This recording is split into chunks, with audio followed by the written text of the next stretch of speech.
welcome to the most hated show in the black corner of the YouTube. I'm your host, the whiteologist, Mr. Blows Your Minds, and this is Black Minds News. Black Minds News is to report, articulate, transmit, communicate, insinuate, develop, investigate, unveil, decode, spread the news, whether it's by news, video, website, or quotes from publications. As I articulate this information, I ask that the creator of the universe be here, heart, soul, mind, and spirit. Because why?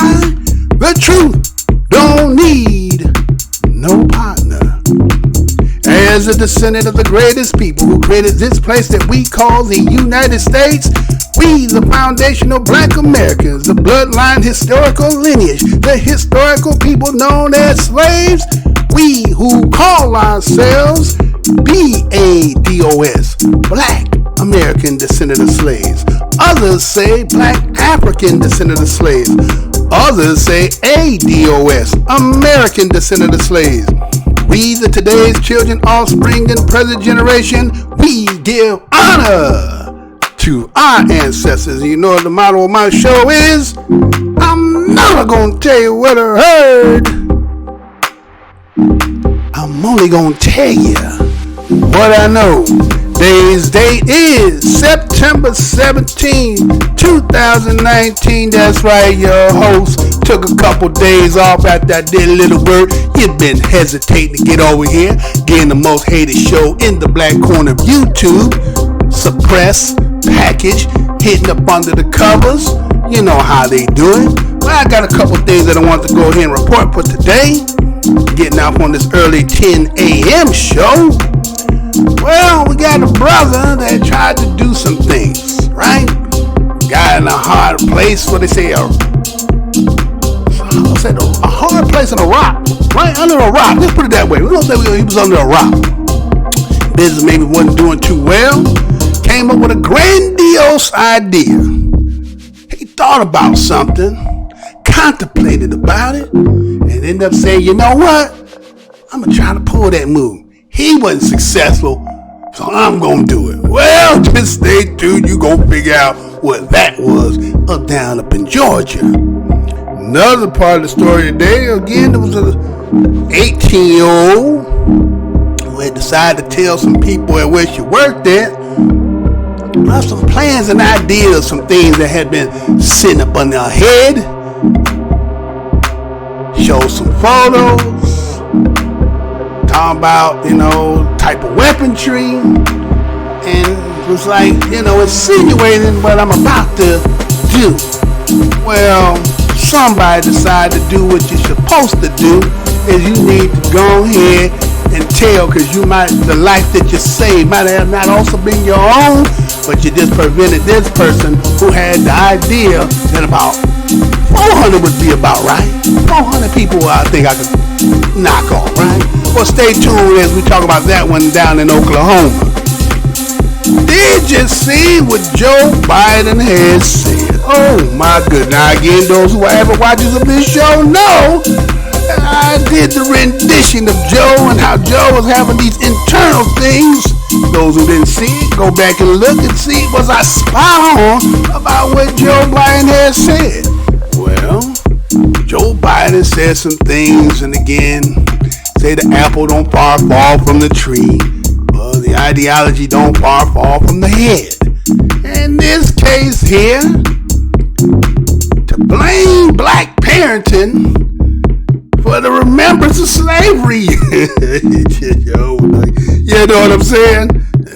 It was said, right? And I got a little special treat at the end of the day.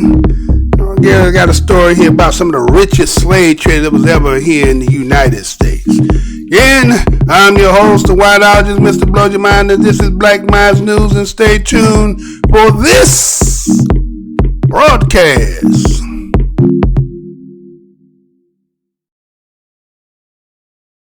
Hey, how's y'all doing? Again, this is your host, Mr. Blows Your Minds, and this is Black Minds News Report. First and foremost, want to say what's good to my fam. subscribers new and old. What's good to y'all, huh? You know, I took a couple days off. Y'all been lackadaisical, so why can't I take a day off? You ain't trying to do nothing. I put all this work in for what? For YouTube, who got me suppressed and ain't trying to hear me? Okay, you slacker, I'm a slacker. So if you ain't up, I'm still up. You get what I'm saying? So anyway, welcome to each and every one of you that should happen to be here and catch this live show. Passerbys, this is the most hated show in the black corner of YouTube. Wait a minute. How could you say you the most hated show in the black corner of YouTube? Well, we've been in the business for 7 years, right? 2.954 fluctuate between 5 and 4 subscribers and can't get past 100 views. Then lately it's been streaking down to 40 views. You tell me something that's on 365 days, hail, rain, sleet, snow, you name it, whatever the weather is on. And I can't get past, but let's just say first, I got 2.9 thousand. I can't get no scragglers to come by this maybe to catch the thumbnail and be like, what is that? It's a little interesting. No, I can't get none of that, right? Anyway, welcome to the most hated show in the corner of YouTube. Go down the aisle, see some things that you might just like. But if you see something that make you feel some kind of way, remember the motto of the show is the truth. Don't need no partner. Now, let me go ahead and get in here. Let me see if I get anybody in the house. Anybody in the house? I got at least one person, and they telling me I got very low output. My internet is just on straight trash. They is just really got me on going hard. But anyway, we're going to go ahead and get the show off anyway. Let me see if I get any fam in the house. Anybody should be here? No, I guess nobody, just myself, right? All right, so let me go ahead and tell you what's going on. So I got this first story for you. I'm going to go ahead and give you the article to it. Check this out, and I should be right back. Check this out. Ex-football player accused of pulling a juicy Smollet in Georgia. You know I'm going to say that again. Ex-football player accused of pulling a juicy Smollet in Georgia. This story is coming out of the New York Post. This is how it reads. A former tackle for the Tampa Bay Buccaneers was arrested for trashing his Georgia restaurant and making it appear he was the victim of a hate crime, authorities says. Edawn Coughman, 31, was charged Wednesday with masterminding the Jussie Smollet reminiscent crime at his Lawrenceville business so he could collect from his insurance company and still sell the undamaged appliances he claimed were stolen. Coughman used a yellow crowbar to make it look like a break-in and black spray paint to write racially motivated words, swastikas, and MAGA on the property. The Gwinnett County Police Department said in a press conference. Smollet of Empire fame was accused of pretending he been jumped in Chicago by thugs hollering, "This is a mega country." Police recovered the crowbar, spray paint, and appliances from the bed of Coleman's pickup truck. Coleman was charged with false report of a crime, insurance fraud, and concealing a license plate.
All right, so we back, right? So here's a story here of a man named Edawn Coughman, 31, former ex-NFL football player. Used to play, I think, for the Arizona Cardinals, right? Seems that they want to go ahead again. Everybody kind of itching for a scratch. They're trying to go ahead and get a chance to be able to say Jussie Smollet. And since Dave Chappelle did what he did with Jussie, right? So, people been itching for a scratch, trying to get a way to put that out there. So, again, we just happen to be Mr. Coughman here. Seeing him again, as I was kind of saying in the intro there, that, maybe he was having some down luck on his business. And decided that maybe this would be a good idea for him to, try to cash in on some insurance here, right? And according to the story, how it's been reported is that trashed up his place of business, went and make it look real good and got on some spray paint. Go ahead, spray it on the wall. MAGA, M-A-G-A on the wall, right? Make America great again. Threw some swastikas in there. Say several, multiple. No, you just maybe see one or two. He had multiple, so he was really sprucing it up, right? And, some other things, and put monkey on the wall and things like that. Matter of fact, I think I even got a picture. Let me show you. Well, at least they got one picture. They ain't show a lot, but let me show you the one picture they show, right? You see on the wall there, right? It's that MAGA, right? I don't know if that's a real punching a hole in the wall there. They're just kind of a picture of something that looks like you can see through the wall, but they just happen to put MAGA on there. So you see that with your own eyes, right? So again, we got to ask yourself, According, let me go ahead and tell you all the rest of the insights. So again, the court said they destroyed his business, right? And accordingly, the plan was to get the insurance money and some of the undamaged appliances and electronics he was to sell off. So, scrapping needs some cash, right?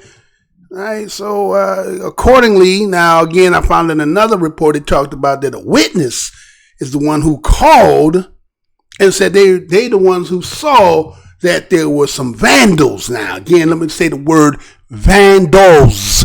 I got an S at the end of this. So that means there's more than one person, right? Vandal is one, vandals mean several, right? So according to this eyewitness that called the police, said that there was some vandals and they were driving a black pickup truck, right? And so after the call, the police arrived and seen all the damage and seen the graffiti on the wall. Again, it says multiple swastikas. Monkey and MAGA was on the wall. But then they end up, one police officer, accordingly as the report talked about, is that the police found him, meaning Mr. Edawn Coughman, in a vehicle nearby. Huh? Found him in a vehicle nearby. And according to what they said they found TVs in the back of the truck. Still had the drywall, like how I snatched it off the wall. Still had the drywall still attached to the TVs. They also found that they said accordingly they found the spray paint. They found the yellow crowbar. Huh? He got caught red-handed. So again, at least in Jussie's situation, they went back to Nigeria, right? They flown back to Africa. In this case, he got caught with everything. He didn't get to say that. He get to say he had the two Nigerians, right? But oh man. But anyway, so accordingly, when the police do write up on him, he tells them that he had called the insurance company earlier that day. Right? He had called them. I called them about that, but I didn't call the authorities, right? I'm going to call insurance first. I ain't call police later. Not that I need the police report so I can validate when I call the insurance company. You understand what I'm saying? So again, young bruh, you know what I'm saying? This is a situation, again, we Black Minds News over here. We don't make light fun of the situation because, again, sometimes, coming as a BADOS, ADOS of this land, sometimes we just we got a long history of things we just have ordealed, and sometimes our rationale and thinking, maybe sometimes A don't connect to B. Sometimes A comes to Y, or A goes somewhere to G or somewhere, right? Don't put everything in its proper places. And so, maybe somewhere, again, like you say, you scrap, you need something, you're thinking, well, shit, I've been paying all this money to my insurance, and it seems like you never get nothing back. Again, everybody, insurance, again, it's kind of like just in case, right? The whole point of insurance is just in case, and insurance is saying, just in case you don't, we're still going to take that money, right? Let me say that again. Your part is get insurance just in case, but insurance is like, just in case you don't, let me hold that. Let me hold some of that, right? Let me hold that for you, right? And you never get no kickback. And if you finally do claim, is really they paying their own money, or is that everybody else who's putting in? So, when you look at the history of insurance, you kind of find out there's Ponzi schemes, right? The scandals, right? It's kind of like when you look at the bank and everything else. Where are they getting the money from? If they ain't got no money, you're getting it from your money and you using your money, again, but you get a little percentage. But again, look at all the real business they making, right? So anyway, somebody say, wait, hey, you know what, man? I've been putting all this money to insurance. Let me go ahead and try to get some claim of this money, right? Right? But again, sometimes you want to do it that way. You ain't got to pay nobody and things don't go wrong. But if you do it, and again, I'm not sure whether you did it in broad daylight, but accordingly, somebody seen the black truck, and they said you was concealing your license plate. So you did everything, right? And again, I'm assuming that, again, the word vandals mean there was more than one. And so, again, some people may laugh at the situation, but I'm going to say this is a teaching moment. Because, again, we got to realize that you can't be playing this, right? Again, I see that the brother's about 31 years old, so he's born in about, 88, right? He's about 88, 89, somewhere around there, right? So he's still kind of brand new. You're a grown man, but you're still kind of brand new when it comes to this racial game, right? Maybe you don't got all the ins and outs. Yeah, being in sports, again, sometimes you're not at home like that. You constantly honing your skills, trying to get better. Again, he got to the point he went from junior college, went through something, went to Canada, into the NFL. I say he was a journeyman, he did a whole lot. But again, some things just don't fruition like other people, just according to the way they put so much work in. It don't work for everybody. But then in this case, again, I was reading somewhere with somebody where he makes about $44,000 a year, but he got a couple homes. So they trying to say, well, how the hell can you have $44,000 and got all these homes? You ain't making no money to have all this kind of stuff. So what are you really doing, right? So, you're always going to question when you're black. You black, you always question your money, right? Where you getting money when we know damn well we cut the faucets off? Unless we greasing you because you doing some work for us. You understand? I know some of you are going to be mad when I say that. But the truth is, again, the motto of the show is the truth don't need no partner, right? So we see that, young man like that, again, this is a lesson for those, again, who might be hearing me, because I have some, variants of ages that sometimes they be listening to me. So sometimes I got to start to give them some pointers, right? Now, see, what you do is you're diluting. You know what I'm saying? It's kind of like saying you're drinking something, right? Your favorite beverage, whatever that might just be. And somebody come by and they keep putting water. They drinking out of it, but they keep putting water in it, right? They drinking out of it and put water in it, right? So you come in there, you start drinking like, man, wait a minute, man. This diluted, right? This here ain't got the strain, vigor, and strength that I had. Somebody in here diluting it. Well, that's what you're doing when you're playing with swastikas, mega situations where you're talking about somebody getting robbed and all that. That's what you're doing. You're diluting the seriousness of the situation, right? Nothing to be playing with. Was it planned when they tell you 16, 19, even though we've been here longer than that? When your ancestors was on that boat, according to the history they tell us, right? Your ancestors on that boat, crammed up in there, in them conditions. A lot of them died. You know what I'm saying? That cut that whole faucet off. But the ones that made it, and then what they had to ordeal and all that, you playing with something that, again, that is one of the foundations of the history of what we as a people have been in this country. We don't play with that. There's something like a little kid you take to the, if you don't take them to the stove, eventually they learn the stove, go touch it, hot, right? You don't play with that, right? There's certain things you just don't play with. And that's one of them. So here it is that you had this grandiose idea thinking that this is what I'm going to do, and come to find out that again, now they plastering you, making you talking about some juicy Smollet. So now you the second coming of Juicy Smollet. So now they got two in the bag. Now you got two in the bag. Now if you got two in the bag means that anybody, again, it's like the boy that cried wolf. That's what y'all doing. Those who may hear the work, again, I am the most hated show on the Black Corner of YouTube. Ain't trying to make what I'm talking about to be heard. So when you're playing with that kind of situation like that, you're giving other people credence to try to say that when people are really crying or saying things take place, they're going to always be able to play this card. You understand?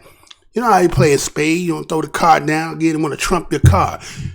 Is there any card that can actually trump what happened historically with slavery? Never. There's no card could ever trump that. That is the big joker of the pack in this country. That's why that is the card nobody wants to ever look at, right? Because you can't beat that card. To the fact that you say, get over it. Why you keep talking about it? Because you can't beat that card, right? That is the truest card. And then the little joker is then everything else that has transpired after that. But then what happens is people, again, who don't take the seriousness of what this situation is, you know, there's other ways you could have did that. You could have just had somebody just go in there and do some stuff, ransack and stuff, and not do all that. But because you did that, you brought more suspicion. Even though somehow you thought that was good. I understand you're in Georgia, right? I understand that.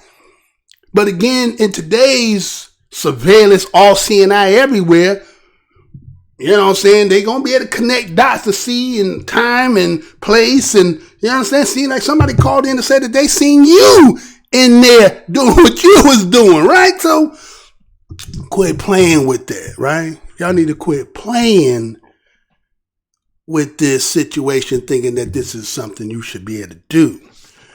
So again, the difference between you and Jussie is Jussie half Jewish, right?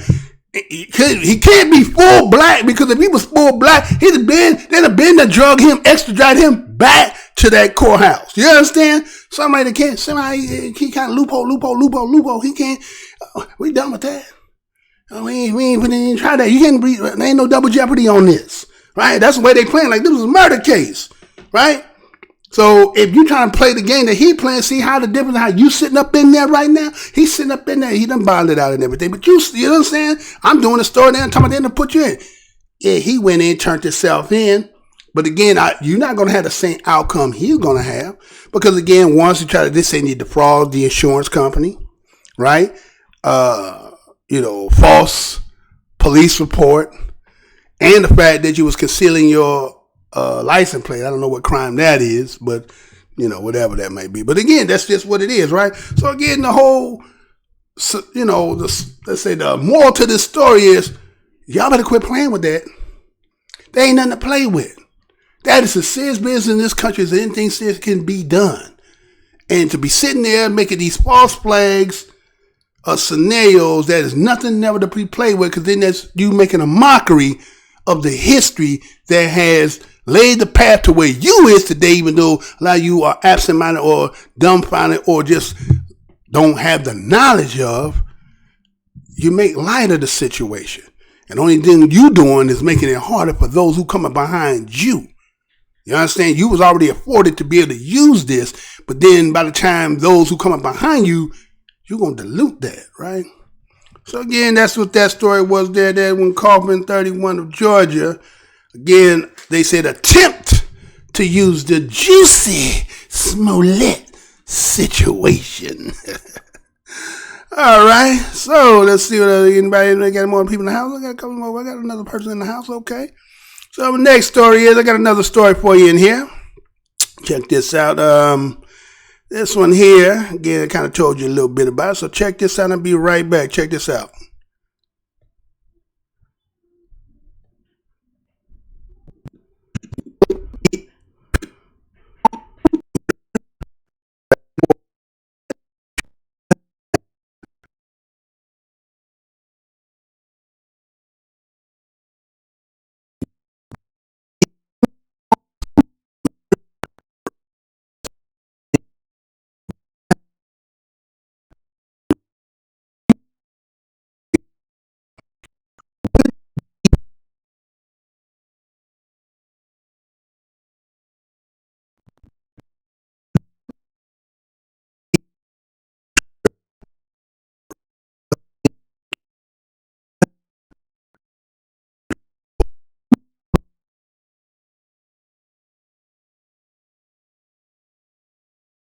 I look like I'm having some technical difficulties here.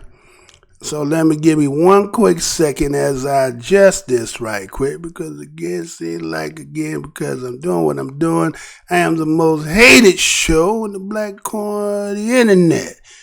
And so technical difficulties is always something that is a part and a tribute to this show.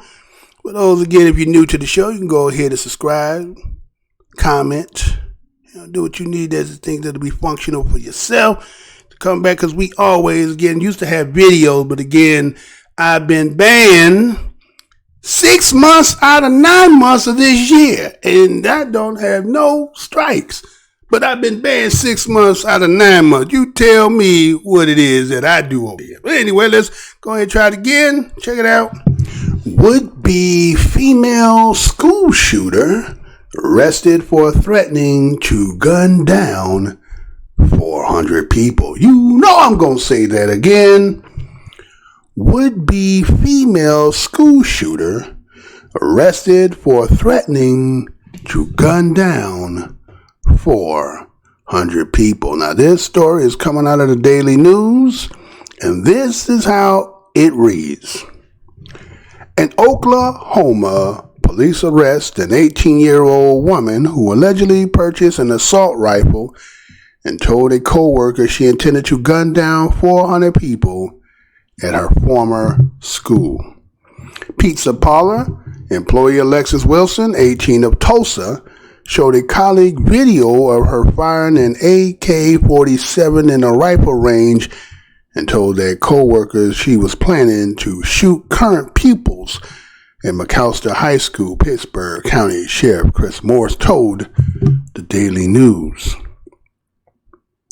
An anonymous tipster alerted cops to the incident. According to Morris, Wilson recently purchased an AK-47, which they found in her home, along with a 12-gauge shotgun and ammunition for both. Witnesses said Wilson told them she purchased an AR-15, which is a gun frequently used in mass shootings, including the 2018 slaughter at Major Reed Stoneman Douglas High School in Parkland, Florida. Morris believes that was a misunderstanding and that no AR-15 was found. Wilson allegedly denies telling her colleague she was going to shoot up a school and claimed that she shared still photos with that person, not video, of her using an assault rifle, while reportedly told police she was trying to explain to her colleague that not all gun owners are bad people and isn't sure why they may have been interpreted otherwise. Morris said police saw Facebook's video of Wilson firing an assault rifle on Facebook and were awaiting a search warrant so they could look through her phone for further evidence. Wilson was a student at McAllister before leaving in the 9th grade. According to Morris, she told police she attempted to enroll again, but was not allowed due to previous incidents.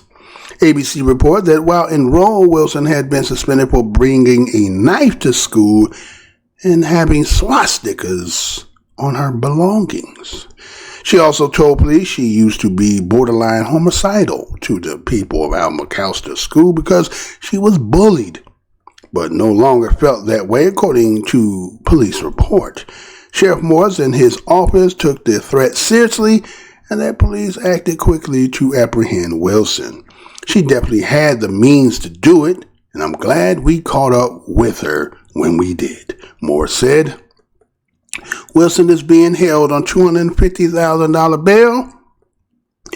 Way to keep these kiddos safe. With quick response and thorough investigation, I'm proud to have you as deputies. You represent Pittsburgh County very well, Morris wrote to the arresting officers on Facebook.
All right, so we back, right?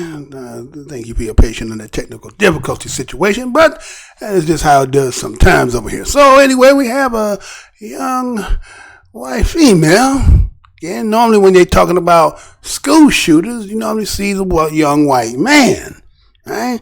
This time they show you a young white female, 18 years of age, named Alexis Wilson. Again, according to the article, said that she had went to her place of employment and was telling some co-workers about, actually was showing them, according to there was a conflict between whether it was a video or a picture. At least she said picture. They said it was a video of her at the gun range shooting an AR or AK or AR-15. You know, that's the kind of gun that right now they're actually trying to get out of the hands. Because again, I just seen earlier today I was reading where looks like what's her name? Well, I know that Beto O'Rourke, he the one that said again mandatory, trying to get these buybacks. It's going mandatory buyback. But buyback is something again. I think it was a choice, right? But in this case, they said mandatory. So it looks like what's her name? Kamala Harris has now picked up that man on trying to run with it too, right? You know how it is. You know how again. What was Charleston Heston taking out of my cold dead hand, right? Ain't that what his mouth taking out of my cold dead hands, right? So you going good luck with that one, right? You know, white folks ain't put up they damn guns just there. What? Did you see the last plan? What was the plan of the day? It's the last one. Well, gorilla had the gun in the hand. You think that check that subliminal message in that? So you know you ain't gonna take them guns they need because I need to kill as many as I can, right? But anyway, so here it is, a situation. Young 18-year-old decides she's been bullied. Now again, I don't understand this again. If you come from where I come from, again, that's kind of the rituals of what a young man goes through living as a BADOS in this land, right? You know, there's a rites of passage, again, that's a little different in this day and age, where again, more softer than butter mentality, right? You know, my feelings. Well, let me tell you something. Huh? But that's it. Again, if that's what you're trying to do, you're trying to build a softer, nicer model, then I guess today is about what you're doing and then what's going to happen about 20, 25 years from now. You don't even want to be there. I don't think most of you do. At least you come from another whole school. They say, well, that's old. Outdated. We're not like that anymore. Sometimes the old model, well, why do people got the classic cars? Why everybody still got them old classics if the old model ain't better than this aluminum foil ass car? You know what I'm saying? You got the aluminum ass car where people dying for a damn fender bender. In the old school, it would take down there the train to go through it to actually hurt you. You know what I'm saying? So, hey, you know what I'm saying? But again, if this the model that you want, okay, so be it. Okay, all right. Let's blow minds and we a little bit out of date. All right, that's just what y'all want to say. But anyway, so here it is. She's saying she been bullied. She used to go to the school once upon a time, but again, according to the article, says that she once upon a time used to bring knives to school. Talking about she was homicidal and, you know, right? So they said, no, I think it's best for you to get up out of there. Now, what I wanted to do, but I didn't have enough time, was I wanted to see the demographics of the area of this school. Was this, because again, I also heard they talked about she also has paraphernalia that was swastika, just like we talking about the fake Jussie Smollett situation. But this one here is somewhere affiliation with that. And so maybe in somewhere in this background, you know, somebody been grooming, because again, there's been a lot of flyers. Matter of fact, I seen something the other day talking about with a police officer who's got something in his mail and talking about how, you know, soliciting people to join up, right? So we see this young one here and then got the brave heart in her. Decided she wanted to re-enroll to a school that had kicked out because again she was being bullied. But they said, well, based on your previous situations, well, I don't think this will not be good. So based on her being rejected, she went to the job. Now, see, I'm trying to fill you in. Went to the job, started talking to a coworker again, went show the video. They said it is on Facebook. You know, that's one thing about the day with the brand new school, right? Brand new don't think about this social media, about a lot of stuff that they say fuck shit, right? All this fuck shit they put on out here. And so what happens is somebody go back and they go look at them and say, damn, All that shit you got up in there, right? Look, all that, okay, right? Because again, you know, Facebook profile book connected to government book, police book, all that stuff, right? So you give everything voluntarily. You know how they say buyback gun is mandatory, but it ain't mandatory for put all this stuff on there, right? Unless it's some stuff that you want to do. Again, I don't care about what you hear, what I'm saying, because I would say it if I was talking to you. This is what we're going to talk about. But anyway, some of that other stuff you ain't trying to put out there, but then it comes back and bites you in the ass. So they go in there, see that and say, well, based on that, that gave us probable cause. We're going to go ahead and went into the crib, we went into her house, and they come to find out that they found the AR-15 and so forth. Then they apprehended her and brought her in and say, well, good police work. Now, again, that is good police work. Now, but it didn't start with the police. It started with the person who was the informant, the one who was, they say, anonymous. Well, only anonymous had to be somebody that was working there. So no matter about you trying to, you know, hide the name, because she's going to figure out who it was because you know who she told. You understand? So anyway, but that's the way they're going to, so they don't have to disclose it to us, to the public, right? So anyway, so, you know, you have to ask yourself, what is in the mind of a person that's getting bullied that you feel like I'm going to hurt everybody, right? Yeah, well, understand, you know, again, those been around, remember the movie Carrie, right? They're all going to laugh at you. They're all going to laugh at you, right? So, you know, they go to the prom, they making the fun of the thing, blood falling here and everybody laughing. She going to snap. I'm going to get everybody, right? So that's just what it is. We got a pull-up nation, right? Everybody's on the pull-up, meaning everybody really pull their gun out because we has the most toting gun having this out of we're only 6% of the world's population. We got all the guns here. That's why they always talk about it's hard to get them guns out of everybody's damn hand because we got too many of guns. I remember a story I did not too long ago. Somebody up in California had so much guns and filled up all the damn streets trying to go ahead and go through all of it. Did y'all see that? Right? So that was just one person. You know what I'm saying? Then they came out not too long ago with the technology where you can go in and you do the printers and make your own guns that ain't even detected, ain't even registered. How many of them guns out here? You get what I'm saying? This Wild Wild West without seeing the damn gun on your holster. Better not run up in somebody's house unbeknownst because you don't know what they got up in there, right? So anyway, here's this situation here. Again, what goes in the mind of an individual that said, okay, I've been bullied? You know, it kind of starts at home. Now, if you these kundala bougie type people, where you know everything is, you know, you're pronouncing your I's and crossing your T's and dotting everything there. Then again, you don't have certain kind of conversations in your household, right? So you make the kids softer than butter, right? And then when somebody says something they don't like, then they say, "Oh, yeah, you're gonna kill everybody."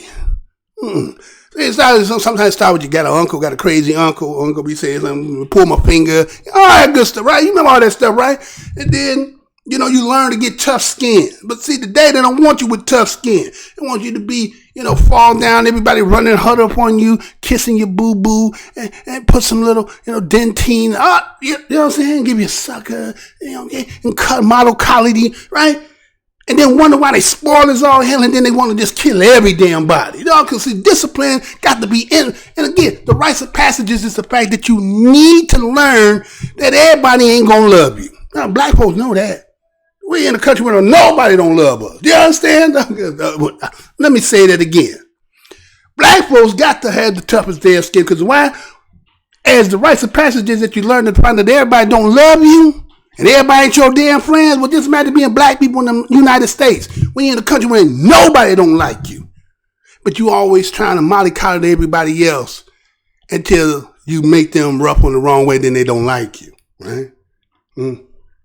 So black folks, most black folks, now again, the kundala, bougie type, but you ain't doing none of that. They ain't doing none of that.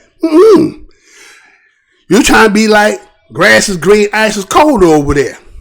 And then when they get their wake-up call, then they all toed up. And they looking all like, but see, somehow black kids don't be talking about going up and shoot up a whole damn school. Now, they may have a problem and beef with somebody personally, and because of the lack of not able to be trained and know how to shoot, you hitting, there ain't no accident when you killing somebody. You killing people because your ass is just lack of training. Now, that be, you know, casualties of untrained wars. But in this case, the mindset be, I'm going to kill everybody because somebody laughed and all y'all laugh with me, so all you got to die. What is that psychologically? What is that really saying about somebody? See, now they're sitting here talking about gun laws. They're talking about we want to change the mentality of a person. But wait a minute, they already got the guns. What are you talking about now? What are you talking about? Who are you talking about taking the gun? Because, I mean, again, comparing the ones that say black on black crime, you guys are killing each other. Well, that's confined. Let's just say if you want to take that as that want to be your point, that you want to say that that's what it is. Well, black people killing black people. Well, that's confined in those red line districts that you done quarantine over there. Now, when we talk about somebody in other people places, and it's spilling into a public venue that has a lot of innocent people, who's the poster child for that? And this one here saying it's all getting skewed now that you can't even just say now, look at them as the male. They finna start coming as females now. So this is getting dangerous, right? Oh, you're thinking sugar and spice and everything's nice because, you know, Miss 6 o'clock, Snow Bunny. What was that movie that Angela Jolie came in? She was a killer, right? Miss Smith, wherever the hell it was, right? That's what it is, right? So you don't know. A lot of you out here, y'all say you're prepping, y'all love, again, they say pork the other white meat. You like that kind of stuff. Well, that's your choice.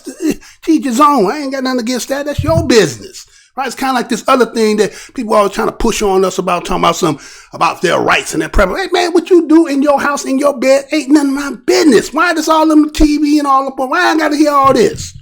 Right? What's that all about? Right? You don't see me parade talking about woo. Anyway, that's another topic, another situation. But anyway, right? So again, this situation is just primarily, again, the psychosis of individuals that feel like when they get hurt, I'm going to hurt everybody. Going to carry mentality, right? I'm going to kill all of you. And damn, you know what I'm saying? This is what we become now. We're so soft-hearted, so everything is so making you feel like you got to walk on eggshell because everybody feel like I'm not to be hurt. Well, that's what the problem is. That's part of rites of passage, but just what we do as human beings. Everybody not going to love you. Everybody not going to like you. Everybody not going to say everything that's going to make it sound good in your ear. I'm going to block you because you said that. I'm going to block them. Yeah, I be saying, I'm like, you come on my channel and say what the hell you want to say. You are right. You have entitled to your opinion. I can disagree. I'm going to let you sit out there for those people who look at you and say what you said. I ain't blocking nobody. But I see people get in there and say something that they don't want. Oh, I don't want that kind of energy on my. Well, wait a minute. Everything you say ain't going to be good energy. Right? Too much of anything is not good. Right? Too healthy, you still probably end up getting sick, right? You know what I'm saying? It's balanced. You gotta balance that shit, right? Everything it's gotta be pH balanced, can't be too much over past 7 and can't be under 7, right? Gotta be 7. Balance it. Keep it sit there, right? Because that's when you come in the emergency room, that's what you try to say. What is the pH balance before we see anything? Let's see what it is, right? Right? So that's the same thing with these mindsets these people got. This off balance of this mindset. But see, everybody else can be classified as certain thing, but other people cannot classify them as something little off. Because, no, we're the standard. Well, let's put it this way. If you're the standard, and there's some lot of things going on psychologically, then if you consider yourself the majority, and the majority in law meaning the parent, and those who are a minority meaning they're the children, then the children got to be like the parents. Moving on. All right, let me look and see what we got together. Oh, somebody okay broke out, huh? It's all good. So next one, I got another story for you right here, right? Take this other story out I got for you, right? So since we're on the topic of that anyway, did you hear about this? Right? Did you hear about this? You know, again, like I said, what is the mindset, right? When somebody decide that that's what they want to do.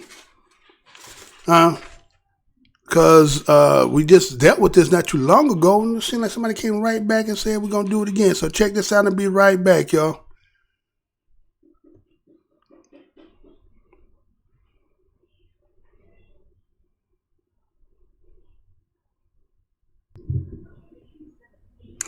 Emmett Till's memorial sign shot up again 35 days after being replaced. You know I'm going to say that again. Emmett Till's memorial sign shot up again 35 days after being replaced. Story's going to come out of the Washington Times. Reads like this.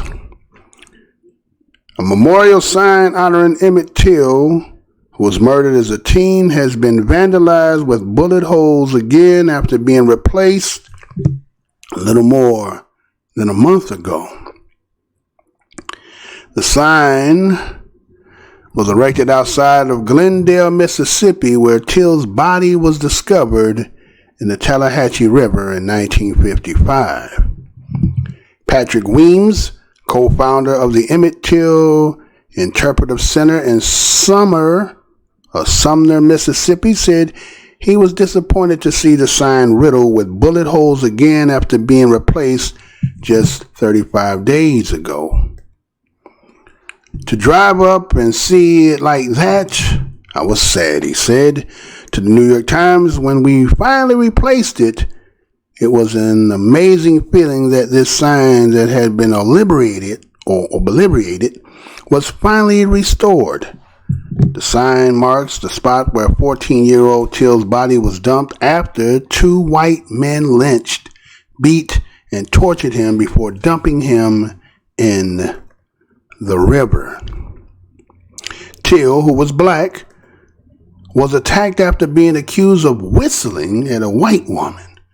Kell Bryant, the two men were acquitted of his murder, and Miss Bryant recanted her story decades later.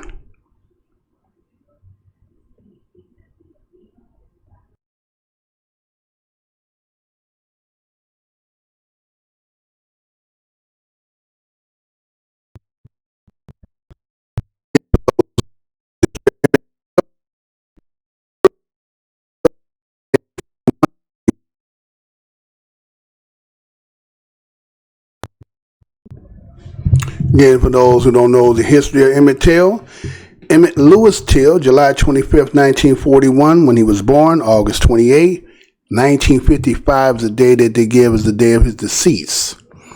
He was a 14-year-old African-American who was lynched in Mississippi, as the story tells you, in 1955, after being accused of offending a white woman. As you heard in the story, the article talks about him being whistled at her, right? At a grocery store. And what we end up getting is the brutality of his murder and the facts that his killers were acquitted drew attention to a long history of violence and persecution of Black Americans in the United States. Till posthumously became the icon of the civil rights movement.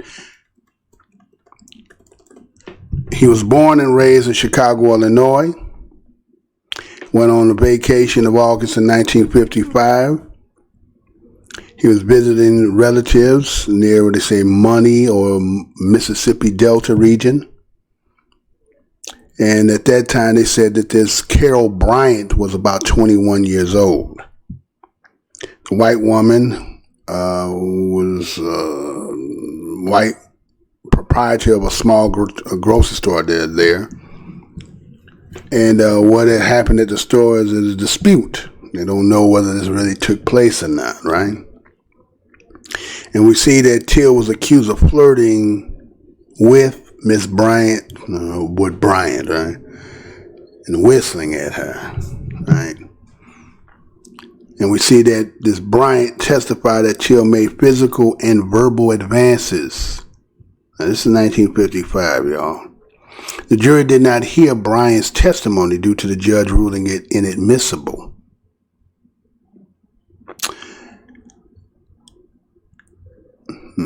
Decades later, we see that Bryant disclosed that she had fabricated, she said, part of the testimony regarding her interaction with Till. Specifically, the portion where she accused Till of grabbing her waist and uttering obscenities. That part's not true. Bryant then states in 2008 interview with the historian Timothy Tyson that Till's interaction with Bryant perhaps unwittingly violated the structures of conduct for an African American male interacting with a white woman in the Jim Crow era South.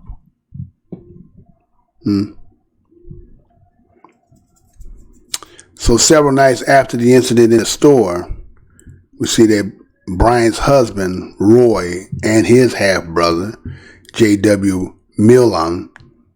They were armed when they went to Till's great-uncle house and abducted Emmett Till. Took him away, beat him, mutilated him before shooting him in the head and sinking his body in the Tallahatchie River. 3 days later, Till's body was discovered and retrieved from the river. The body was returned to Chicago, where his mother insisted on a public funeral that became the iconic and known throughout this country. Well, it was the open coffin. The funeral was held by Mammy Till Bradley, as who exposed to the world how the image of Emmett Till, the bloated, mutilated body,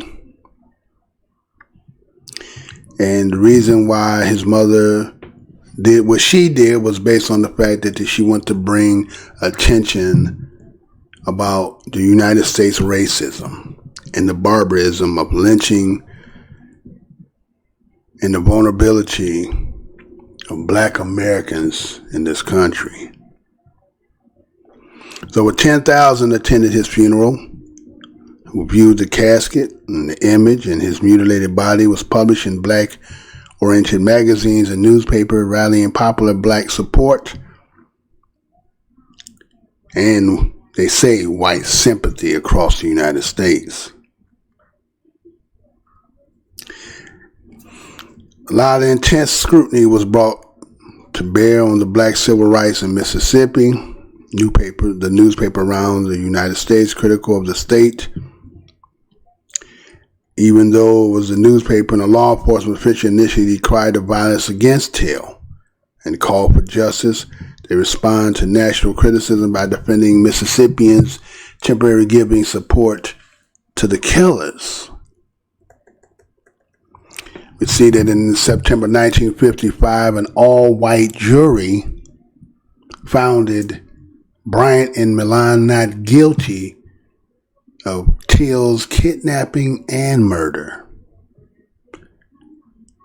Protected against double jeopardy, the two men publicly admitted in 1956 in an interview in Look magazine that they had killed Till. They said Till's murder was seen as a catalyst for the next phase of the civil rights movement. December 1955, the Montgomery bus boycott began in Alabama, lasted more than a year, resulting eventually in the United States Supreme Court ruling that segregated buses were unconstitutional. Historians, accordingly, surrounding the Emmett Till's life and death continue to resonate. Writers have suggested almost every story about Mississippi returns to Till or the Delta region in which he died. Some spiritual homing way Emmett Till Memorial Commission was established in the 21st century. Sumner County Courthouse was restored and included Emmett Till Interpretive Center. 51 sites in Mississippi Delta are memorialized as associated with Emmett Till.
All right, so we're back, right? So that is about the Emmett Till sign that had been replaced prior to somebody about 35 days ago.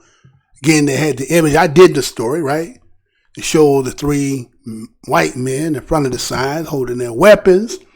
As to saying, like, again, remember when I did the story about Tess and the black giraffe that tastes so delicious? They say we don't kill, we kill for sport, right? So they kind of like how they bag and they don't know how they got the lion and they take the picture. Well, that's what they did when they took the shooting up of the sign, right? And so remember when I remember when I did those who are avid watchers of this show know that, again, we talked about that and we touch a lot of topics. Sometimes we even go international, right? We used to do videos, but because of being banned 6 months out of 9 months, obviously, got an itch and they want to scratch it. So again, I have to just do it this way. So again, if you are a person who can, use your ears attentively and discern, then this might be where you want to be at, right? So anyway, so I remember when they talked about that, the 35 days ago when they had did that they were going to build the new sign that would be bulletproof. Right? Did anybody remember them saying that? But see, just go to show you again what the Indians say, don't trust in the white man. He speak up with a forked tongue, right? See, he say one thing, but he means something entirely different. Because see, they came and put it to the test. If what you said to give it some more stability and so far, the fact that it can't be penetrated, but again, this is a subliminal message, right? It's a subliminal message being sent, right? Right? For you who be ADOS of this land, remember what we did to Emmett Till, right? It's kind of like that old thing. We all take credit for everything that everybody have done, right? So we collectively, those again, because I know they're trying to make a difference between those type and other types, right? But again, sometimes when you're in the store and you're looking in the fruit section and you see bananas and say, hey, man, you want to go home and make some banana pudding or something with banana, right? And you go over there and you see all the bananas on the top. They all kind of brown and black looking, right? But you want something that you believe is more fresh. You want all yellow banana, right? So just because you see that at the top, does that mean everything in the bottom? But again, the point is you have to go down there and search to find which ones are not. So some people just gonna say, well, if the top of them is all spoiled, then I guess all of them are spoiled. Now the ones up under there say, we ain't spoiled. But that's depending if I want to go down there and look. So again, we're just gonna say, okay, so here's these white folks that did what they did. Based on the simple fact, again, that she said that Carol Bryant said that, well, back in the 55, maybe I embellished the story a little bit. Maybe it wasn't what they were saying. He say he whistled, and some people say he had a lisp, right? They sign away, but then he said he said, well, he grabbed my waist and he said some obscenity things to me, and then come to later on recant the story. So, well, I kind of lied about that part. Then, yeah, I lied. So you know how it is when it works in the judicial system. Just about us, right? You know how that works, right? If they find anything of your credibility defied, you lied in one thing, that means all your credibility no good, right? So we just have to say that did that really take place? It was your word, then we heard something kind of fall out.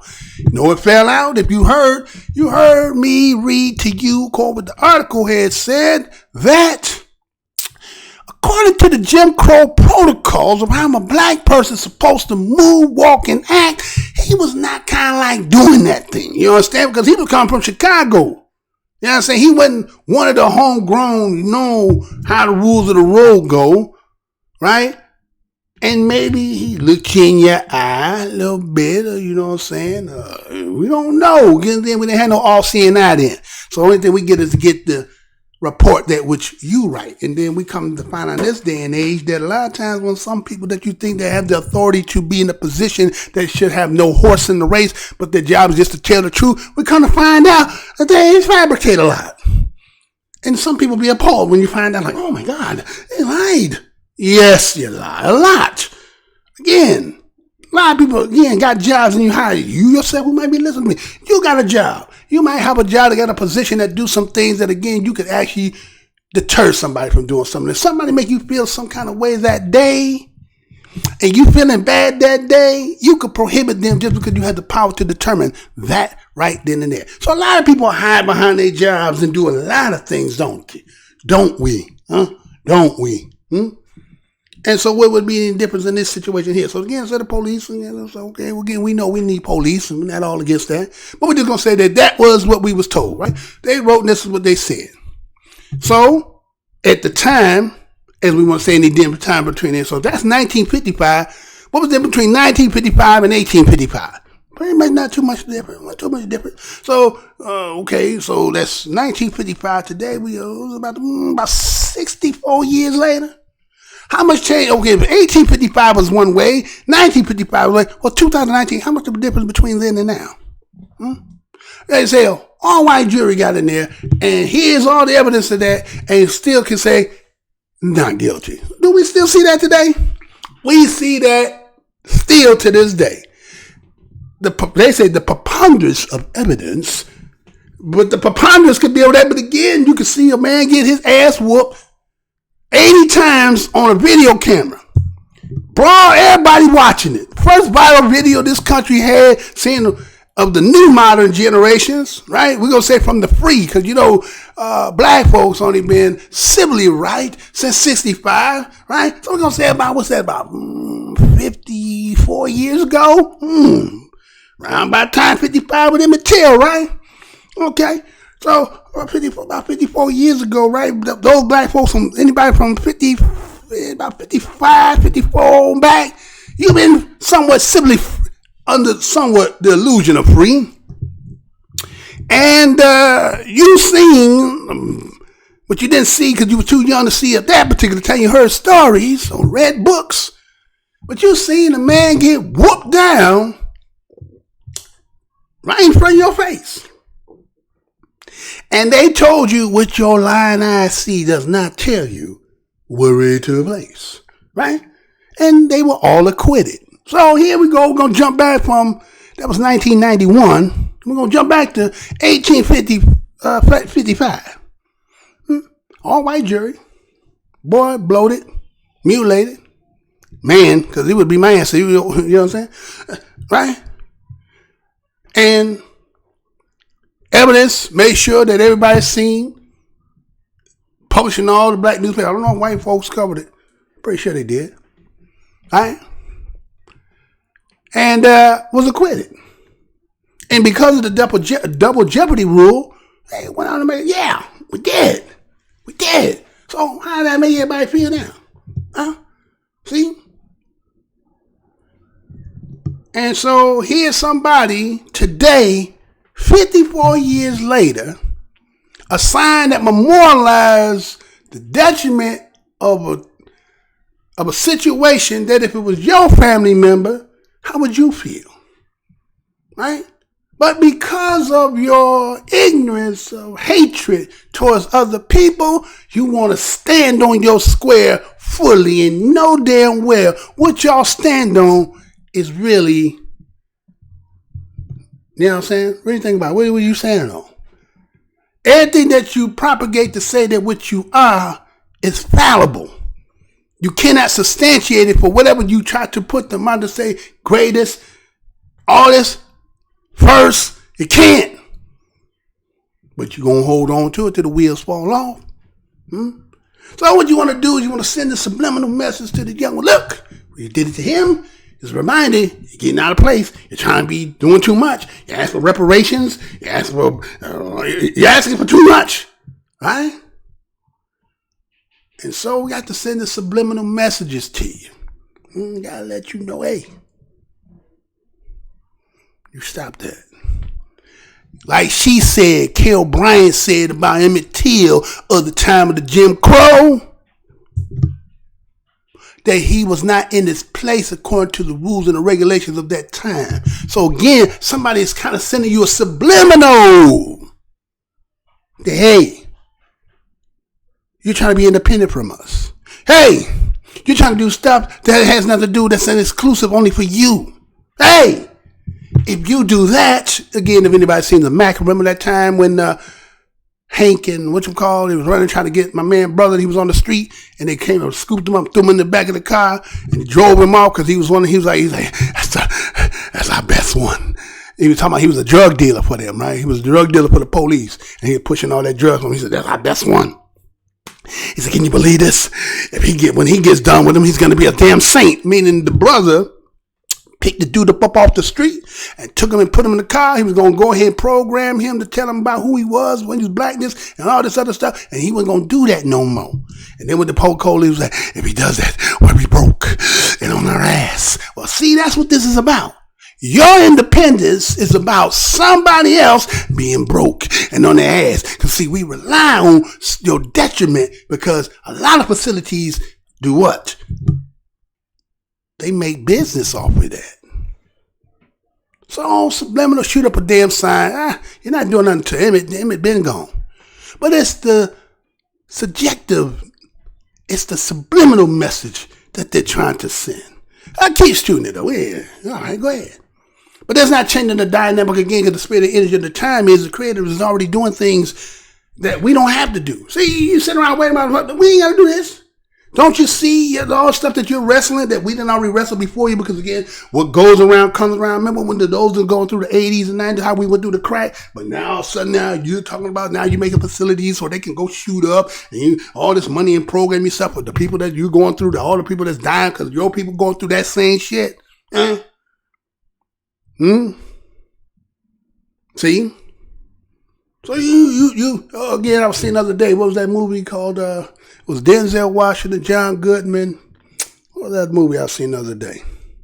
He was singing, time is on my side. Yes, it is. Huh? Time is on our side. Time ain't on your side. So you keep on holding that up. You can't stay by it even if you try. So just imagine this. Was that snake Ouroboros where it eats his own ass? You keep on. Because see, if you get your wish and to say you could get it the way you want. Let's say you could get everybody out your way. You know, it's kind of like them other people. They think if they could just be a planet of themselves, how long would it take before they wouldn't be there? See? Knowing what you know, you think science is always going to be fallibility. Okay, you'll find a way to clone and make babies artificially. But that don't mean you ain't going to have a horn coming out your head.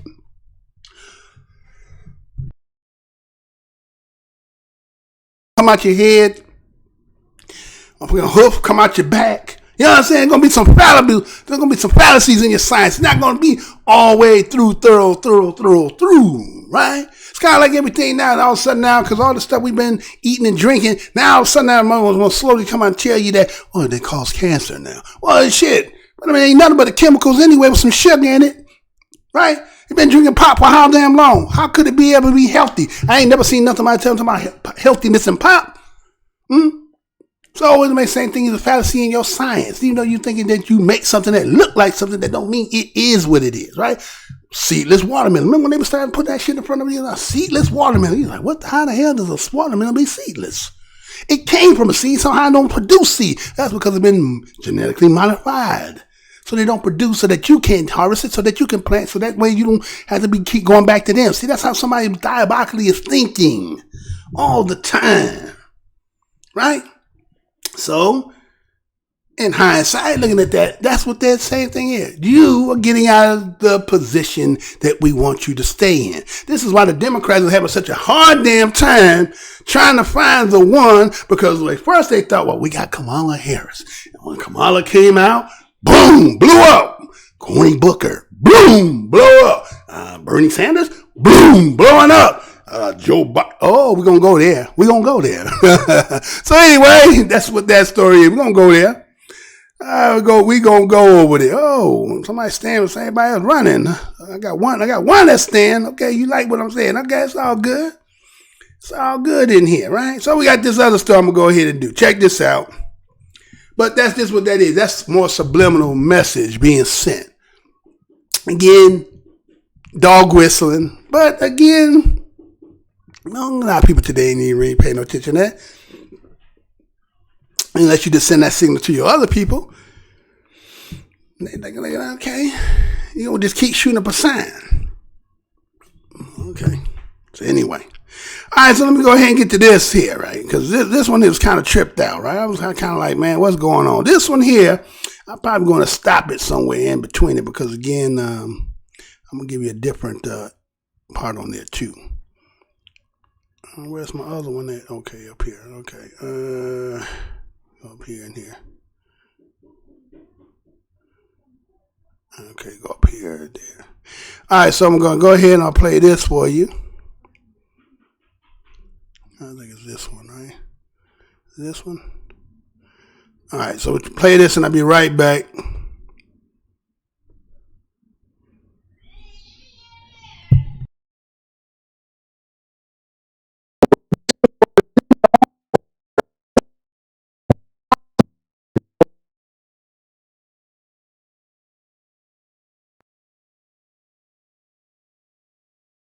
We bring social workers into homes of parents to help them deal with how to raise their children. It's not that they don't want to help. They don't know quite what to do. Play the radio. Make sure the television, make sure you have the record player on at night. The phone. Make sure the kids hear words. A kid coming from a very poor school, or a very poor background, will hear 4 million words fewer spoken by the time they get there. There's so much we... No, I'm going to go like the rest of them do, twice over, okay?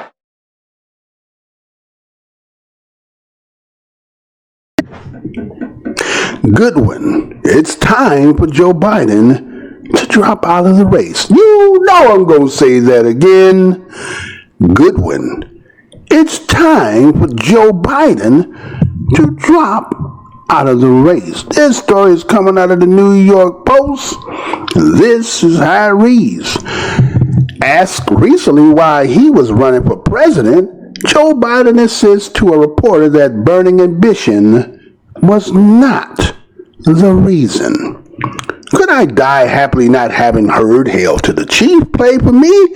Biden asked, then answered his own question by saying, yeah, I could. That's good to know because it will make the next step easier. It's the step where Biden announces he's withdrawing from the race.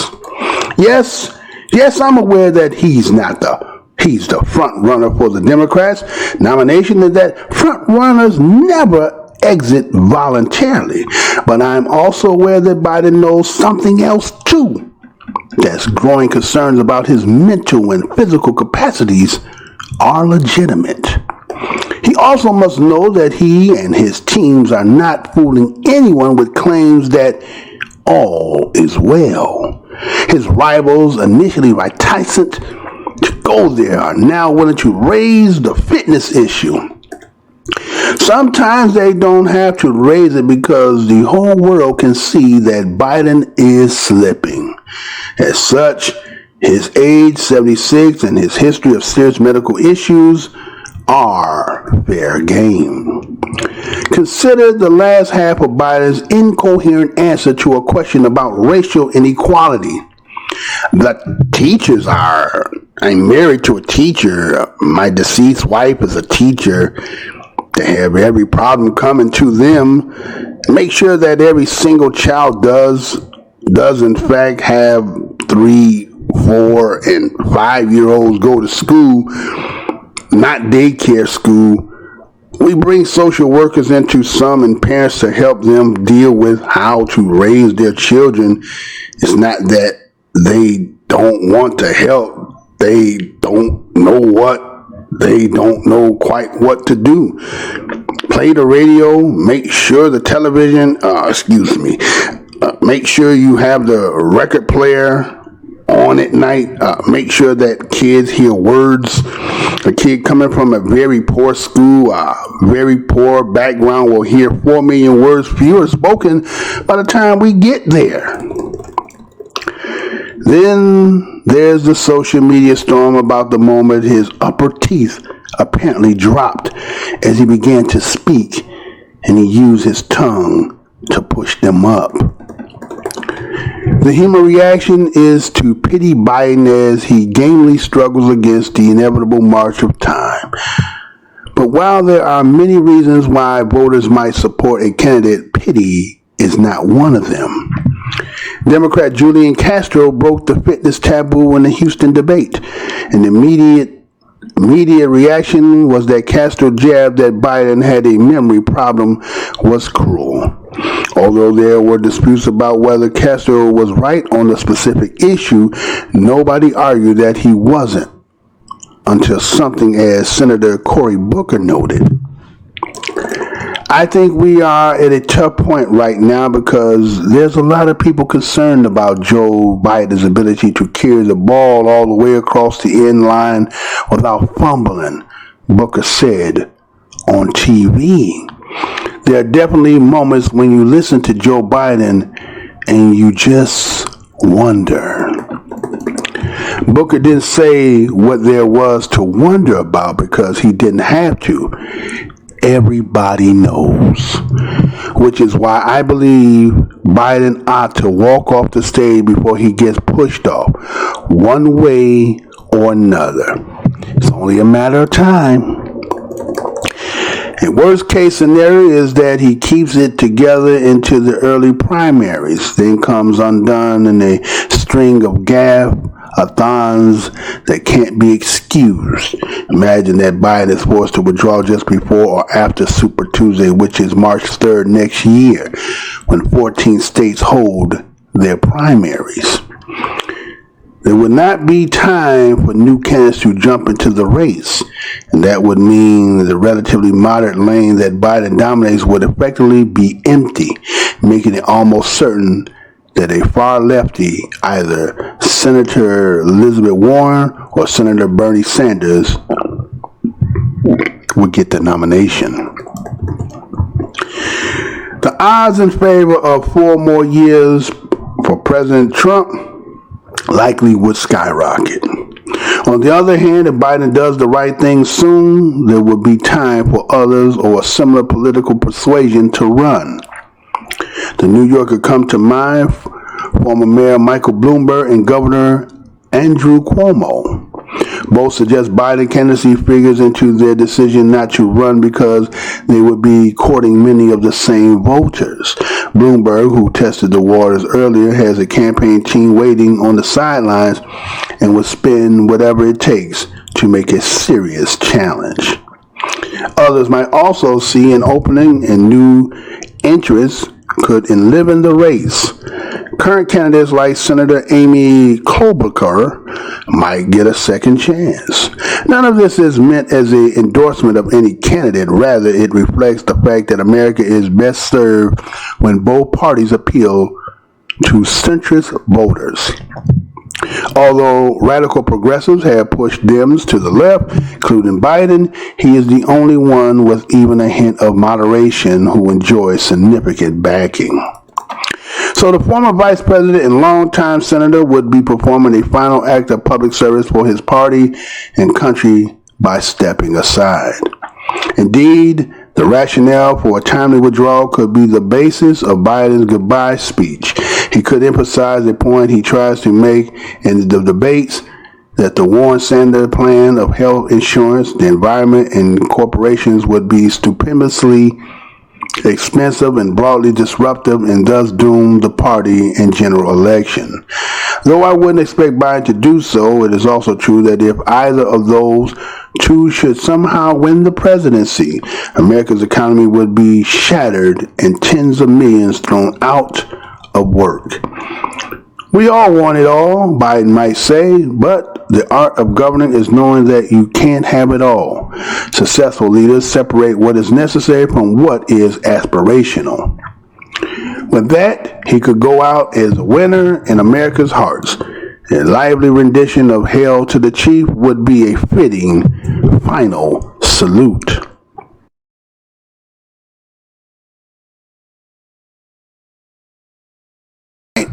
All right, so I also got another part I'm going to play behind that, but I'm going to talk about this first because that's actually a part 2 to that.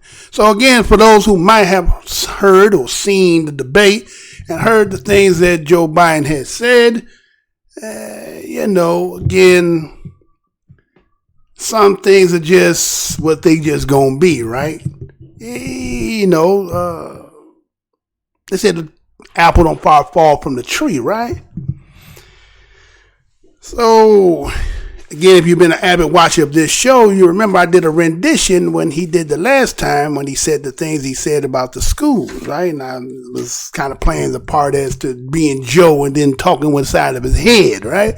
And why I keep saying these things. And, and they said, Joe, you're blowing it. You're blowing it, Joe. Well, guess what? Even their people even saying, Joe, might be time for you to drop out the race. Now, the problem is, Democrats don't have nobody to really replace him, as I was kind of slowly merging in from the last part about the Emmett Till sign to that about talking about Kamala Harris and Elizabeth Warren, and then you had Joe, and then you got Bernie Sanders and so forth, right? But the problem is that you wouldn't have this problem if you was really to deal with the issue, the elephant in the room. Everybody know what the elephant in the room is. So based on your party and, let's say, the bigger portion of the constituencies of that, which be the population that you need to get yourself in, and you know that the president nor the vice president is picked by the population, but the game everybody played that they go ahead and bat. Okay, you believe that. So anyway, but there's a portion that's in this black corner, this internet, that have been talking about tangibles and reparation and things of that. And you see they have been getting away from that, right? I think Beto O'Rourke, I think he might have mentioned a little bit, but again, we're just playing tricks and words, generalities, nothing specific, right? We're just saying some things. And so Joe already told you how he felt. But he keep putting his foot in his mouth and making it worse because now you want to put that slavery is based on the fact of bad parenting by black folks. Now again, minority means children, majority means parent. Now if you the parent and you the one taught us the way we are is the way you taught us. But you don't want to take responsibility. You want to keep trying to throw that on everybody. And I know a lot of people who are sick psychologically try to say, you know what I'm saying? We trying to do this on our own. We don't need you encapsulated this too. It's like that little Christmas ball. Shake it up in the snow all in it. You want to settle down. It's still in that little encapsulation. You ain't shaking the snow, right? So you ain't outside of that. You still within it too. You just learn to trick yourself to make you think that something ain't affecting you just because I'm minding my own business and I'm doing my own thing. But you still encapsulated in this. You ain't getting around that. So the elephant in the room is, everybody know what the elephant in the room is. But nobody, again, remember going back to the beginning of the intro of the show, talking about the Trump card, right? Not Trump in the set, but the Trump card like in spades. You got the big joker. The big joker is the card that can't be whooped. And everybody in this country knows the card that cannot be whooped that black people can play. Oh, ain't that race card? No. That might be a jack or a 10, right? Race card might be a jack of 10. But this one here, the history and bloodlines that we tied to, that is the Trump card. And the condition that you see the people in, and the one you want to talk about, well, if you would just play the radio or put the record on. Did I say record player? Anybody still got a dead record player? Joe. It's technology now. They don't do that no more. I mean, you can still have one, but most people, again, the way they've been conditioned as consumers in this nation, everything to get a little age on it, other than the people who got a little bit of smarts and know that you preserve certain things. But everybody else is old today and tomorrow get something new, right? You don't try to hold on, preserve anything, right? Like, I remember one time I seen an ad some years back where somebody was buying up everybody's old Jordans and people were just giving them in. He was giving them $20, $25, $30, right? But he collected all the old Jordans, right? Because he understand down the line what this going to be. Here you did paid all this top money for that and not understanding that, again, you just don't understand, right? So the same thing here. So he wants to try to tell you that the reason why the conditions and lack of parenting is due to the simple fact black people just don't understand. Like, what instruction did you get different that any other person didn't get? Oh, I forgot we come from dilapidated environments, old school books, and all this other stuff, right? And eating lunches that y'all made and served up and all this other stuff, and lead-infested pipes and paint and all that stuff, right? You'd be wondering how mortgages. That's why we're the eighth wonders of the world. Black Americans are the eighth wonders of the world. You know that? Because everybody can't figure out how the hell these motherfuckers still got some damn sense after all that we done did. Now you gonna say how some of us still a little bit, worse than others. There's always gonna be a scale varying between 0 to 10, right? And so Joe said something to just keep putting his foot in his mouth, and it's just like, damn, man, okay, this is what he is, man. So again, maybe this might be the script. The script might be kind of like what we seen before. No one would have thought that when in 2016, when you seen Hillary run against Donald Trump, everybody just was like, ain't no way this dude could win. He's saying all this stuff, but he was saying all the right stuff to the right people, wasn't he? And he was the seasoned, wily veteran, Hillary Clinton. There's no way that this dude is a TV apprentice show and Trump Tower. He could now know it, right?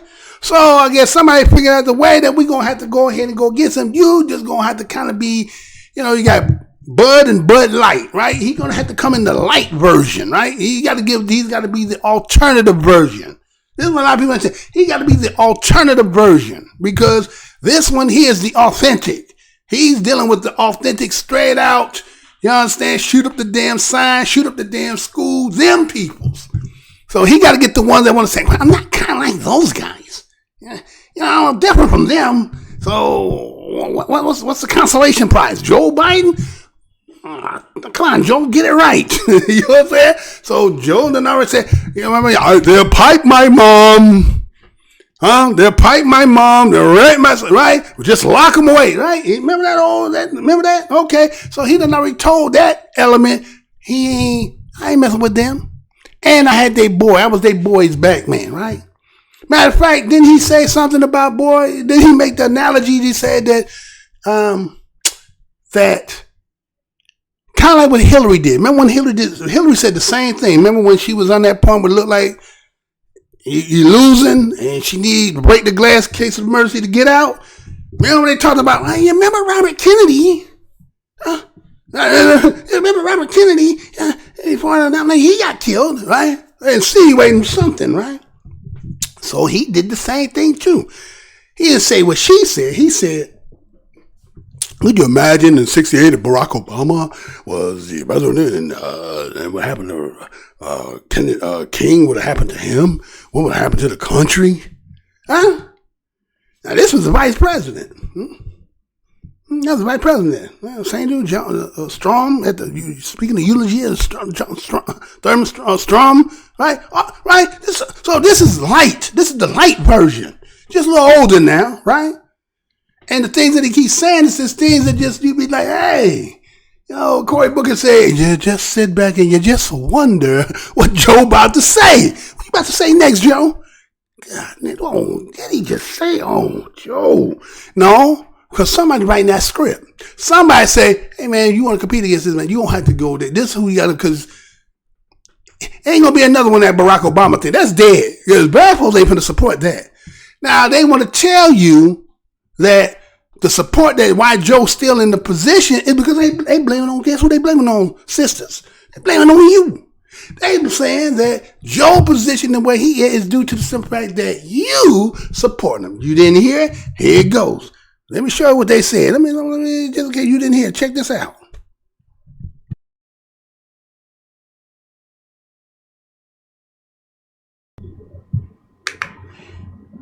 Work, all the time on the street, all the time in various aspects of life. It is Thanksgiving uncle racism, right? And if you are running against a guy whose big idea is tax cuts, maybe it's fine. When you are running against a white nationalist, what you are going to do is you are going to neutralize the central issue in this race by putting forward someone who has simply not changed from the Mad Men era.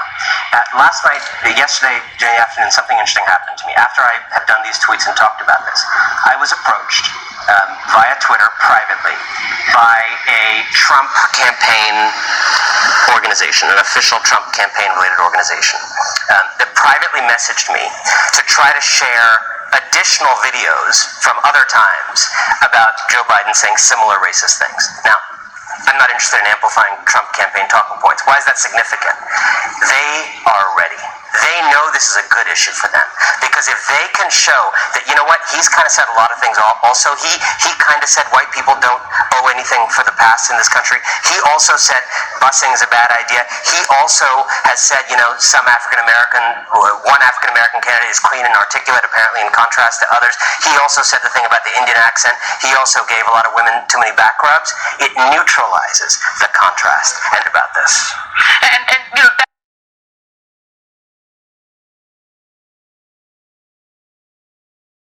question becomes, do you agree with that?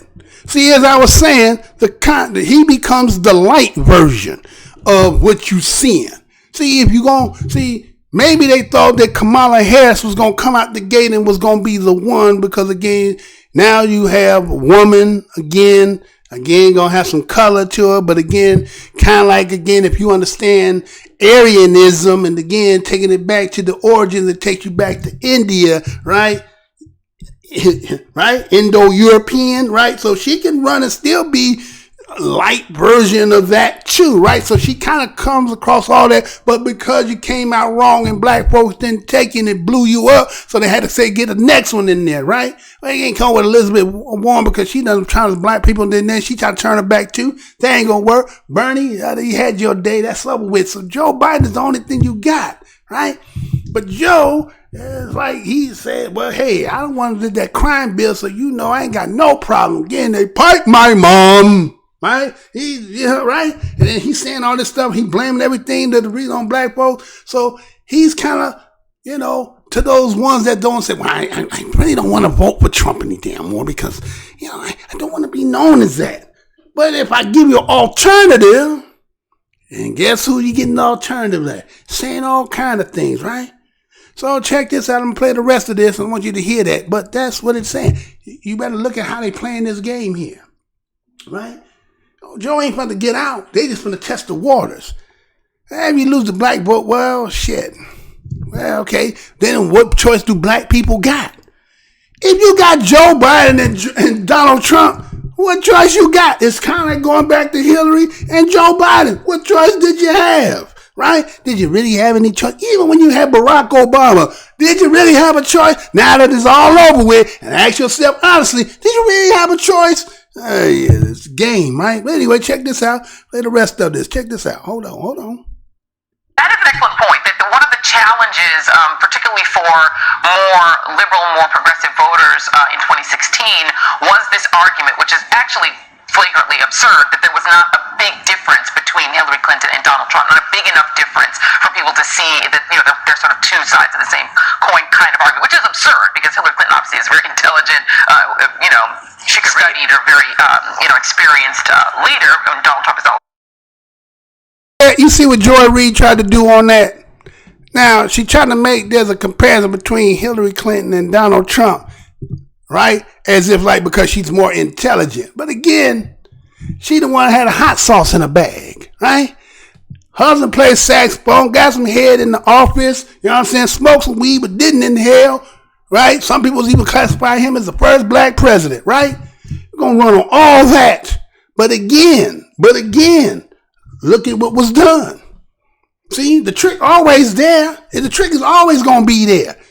That's how they pander to us, right? Yeah, the trick is always there. Just what you looking for, right? What's going to tickle your ears and make you think that somebody's actually going to be for you, other than holding their feet to the fire and to make them say some stuff that they said they agreed to, like everybody else that play the game do, right? But that ain't what it be done. But you see how she slickly, again, this feminism. Let me tell you something. Some black women who should be hearing me. See, you always want to play this feminism gender game when we all, again, encapsulate, like I told, like the Christmas gifts with the shaking the snow and it's all up in there. You want to play this gender specific game when, again, when we came on the boats, mama and daddy, grandpa, whatever that it was, there was a couple. They was all in the same shackles, getting the same treatment. You say, well, we had it harder. Well, just like they said, okay, if you was getting raped, don't think that man, because again, what you think this just started today? You think this was becoming a lifestyle today, just started today? They weren't doing it back then. So we call it buck breaking, right? So, okay, just get all this going on. So ain't no difference between the two. But again, because somebody's teaching you that, again, you got all educated, you all up in there, you getting other jobs and all this other stuff. Your man can't do all this stuff. So you think somehow that you made it better than him. So now you want to say, well, men get more than me. Now you helping somebody else who been in the business from the beginning with them that can't get in the position, and you are up there supporting them. And so you want to say, we haven't had the first black person. We haven't had the first black woman. Shit, where the first black man at? We just had the first black man in a lot of things. You understand? It's the first black people, period. Period. There ain't no separation between genders. We all in this together on the same team. But the problem is you trying to separate yourself. And then they're using you. Bringing you on over here. Here you all trying to propagate. Yeah, the women. You better stop that. We all in this together. Better understand that. Moving on. Listen to this. But the risk that could happen again, I guess, is what you're talking about. Now, the counterfactual to that, I'm going to give you the counterfactual to that, which is the country that would elect Donald Trump, the kind of people who would vote for him but maybe don't like things about his character, might feel comfortable saying, well, I'll go to Joe Biden, because Joe Biden kind of shares my generalized discomforts in certain areas and makes the kind of mistakes that I might make if I'm that person, and makes the kind of fumbles that I might too. So he's kind of more like me, or like my uncle, or like my family, and so that you could take a marginal voter in the middle who is an independent who just said, I couldn't see a huge enough difference, so I went with Trump, but I really don't like him, and move over. What do you make of that counterfactual? Point. That's that point I was making, right? He becomes the light. He's the light version of what you're seeing, making it palatable, taste, making it so that those who don't want to be outright like that, they may say, I'm not like that. But if you get Joe Biden, and Joe Biden supposed to be liked by black folks, but Joe Biden still hold them same sentiments though. He ain't too much of a difference, right? He ain't too much of a difference.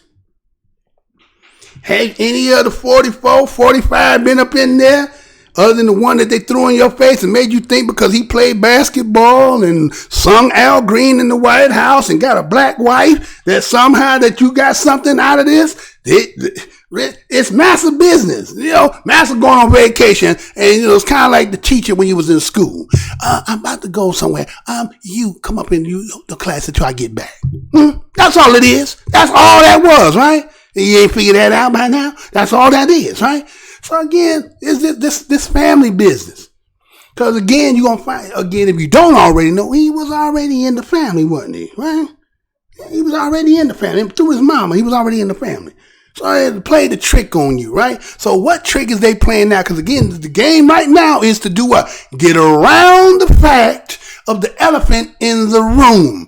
Oh, we in the 400-year anniversary, 1619, but we ain't going to talk about nothing to do with that. We're going to actually send your ass over to Africa for the return. What we returning first? First did what we here, and then I can go back when I got. Like reading in the Bible, reading in the Exodus, when they left up out of there, they came with nothing, and when they left with all their treasures and back to gold, right?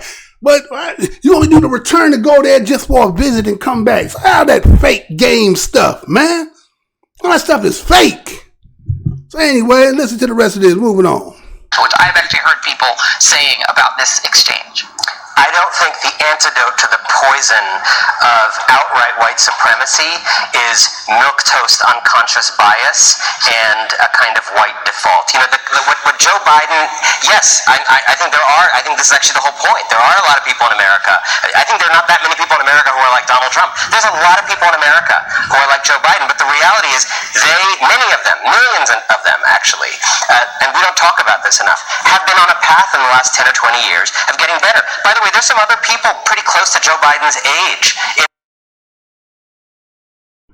He said there's millions of them here, right? Who are just like Joe. Now, ain't a lot like Trump. But how the hell you winning? How you winning? Answer that question. Everybody wants you to believe that a person, again, accordingly, can win. Because remember, when you went to sleep that night, if you didn't watch it all night, remember how they was on TV telling you, all right, there's no way that he could win. He need to win here, here, here, and here. And then he got to get over here, and got to get these over here, and got to get those over there. Right? They were selling you all that. And when you went to sleep and woke up the next morning, I had the video. I'll show you, whoa, crying and everything. I can't believe what the hell just happened. The game. It was a game. You knew damn well she couldn't win. But if you was watching over here, I told you the truth already. You know he could win. Hey, wait a minute. Think about this. He would go and put Barack Obama with the name Barack Obama before he would put a white woman in there. And you thought that the white woman was going to go in there and run the business. He ain't like that. He don't like it like that. You know what I'm saying? He don't like it like that. Now, he a defender when it's something that you going to do. He don't like it like that. He a kid in the candy store. He singing T.I. out there. You can have whatever you like. He can get at whatever he want. Right? So he just use her to keep you as you the one trying to change your mind, thinking that somehow you getting in because you getting her. Right? That ain't what that's what it's about. So this is what it is. This is a game that's being played. You don't understand it. Not yet. You're going to figure it out. That you got to come with the light version. The only way you're going to defeat this is you got to get a man version. They ain't gonna no woman. They need a man, right? And he got to be kind of singing the same song. He got to be singing the same Yankee Doodle too, right? At the same base, somehow he got the support of them who think he fooling. But again, maybe you have to just step out the race and let it just be what it is. Again, you're surviving now, right? You're dealing with what's dealing with now. You thought it was like the end of the damn world. Oh my God, what's it gonna be like when he's there? It ain't gonna be no different than when we've been here. We ain't been no different. Like some of y'all done got a little education, got a little job, you so scared one day, all that gonna be gone. You forgot about how you see fried bologna sandwich, grits on the stove, can of grease. You forgot all about that stuff. I'll never go back there. Yeah. A lot of it works every day. Hey, let me get that too. That's what you like. That's what you like, right? So okay, listen to the rest of this. This race, and they don't have the same. Older than him, I think older than him. Right? I think Bernie Sanders and Hillary are the same age or one. And they don't have the same problem. So this is a problem of someone. Look, the things he says, the things Donald Trump says. Let's put it this way: the things Donald Trump says have kind of been out of bounds for a very long time. The things Joe Biden says were not out of bounds when Joe Biden was my age, right? And that is a hard thing. This country has changed. Our norms have changed. We have now realized that things that nobody ever thought about in the Mad Men era were basically completely exclusionary of women and people of color. We've enlarged our understanding. Now again, you see, the problem I got with these two talking, now again, anybody who should be here, don't take offense to what I'm about to say. Again, moral of the show is the truth don't need no partner. Now, this person who's speaking, he gonna tell you in a second, gonna validate what I'm saying, that he's a foreigner, right? He's a foreigner in the country. Joy Reid is a foreigner in the country, right? But people who don't have long lineage in this country seem to always try to talk from a perspective of understanding, again, lack thereof, because you don't have the long bloodline here. So you say things have changed since you've been here. Ask somebody who been here longer. Now, I ain't gonna talk about the one who, I ain't talking about that person. I'm talking about the person who down where it's at. Somebody like Mr. Blow Your Mind. Let somebody like that tell you what a T.I. is, right? See? But nobody wants to hear that perspective. That's why I'm the most hated show on the Black Corner YouTube, because I ain't saying what you want me to say. I'm going to say it like a T.I. is, right? And so when these people speak, they try to speak from a perspective of outside looking in. I'm the mannequin. I got on the clothes. You on the outside looking at it, trying to figure out what it would look like if you wore it. I'm going to tell you what it is to have it on. You get what I'm saying? And so he want to say change, and they haven't changed. And those who are like Joe Biden versus those who are like Trump have made some changes. I think we should be the one to say that. We've been here. The 400 years is a specific people. It's not everybody who umbrella is African American. It's not for everybody who's African American. There's certain people, and that's the elephant in the room, that everybody don't want to deal with. Everybody wants to talk about everything else, but you don't want to deal with the elephant in the room. So we're going to say, when we talk about we including ourselves, even though people, the alphabet people, specific gender people, everybody want to try to get in and vote in, immigration, everybody want to try to, you was a kid, you be mad as hell somebody trying to butt you in line. Huh? You're going to get in a fight for butting in line. But black folks can't say nothing while everybody butting them. And then they want to tell you the story of how it go. No, that ain't how it go. We'll tell you what's done changed. We only been in the game. Now check this out. We only been in the game since 65 politically. Huh? We only been in the game since 65. Was that 54 years? But how long you been here that you equivalent to me politically, and then you look at me as if I don't understand the game when I've been here from the beginning when you couldn't even do that. And all the stuff that they said that you could do, then they reneged and say, we really didn't mean that. We're going to make you count jelly beans and all, right? We're going to do all that, right? But you won't sit here and talk about what somebody changed. I've been here I got more generation than you do going back to where the hell you came from, huh? You can't talk to me like that. But see, that's what they do. They want to talk to us like we don't know no damn better. Because you don't never put the mic in front of nobody who could actually say something that, again, you really don't want to hear, right? So let me go ahead and let's spend the rest of this. And many millions of Americans have enlarged their understanding. I was talking to my parents the other day. My mom was reading this book, White Fragility, for school. And as an immigrant to this country, it has raised things for her that she didn't see, that she now has a language for her own experience, what she's experienced. There you go. My mama had to read a book about white fragility to try to get an understanding about what it is that she has been going through. You had to get it from a book. I got it in my blood. Let me say that again. Your mama reading a book of white fragility and trying to figure out what is this? And going to school to learn it. I got it in my bloodline. I've been here long enough that in my bloodline that it still resonates in me, or certain things when you say and do, they resonate with me. So who need to be the ones in here talking about that? Not you who brand new. You still smell like a brand new cop in here. You understand? You ain't supposed to be up in here talking like that. That's supposed to be for somebody who been in there. But see, that's the problem. Nobody wants the person who can really sit there and say, because again, like I say, fragility of mind, white fragility, because of the guilt someone feel. Why do you feel guilty? And why is it when they do a damn poll, when they ask anybody that black folks should be getting reparations, how come everybody ain't got no problem? How come nobody got a problem with saying, you shouldn't be getting it? I don't see that vote being like, I can't tell. A lot of people saying we don't know. You saying no, they don't supposed to get it. But when you right? Hypocrisy is what it is. Listen on. Joe Biden has so clearly not changed. He's not changed.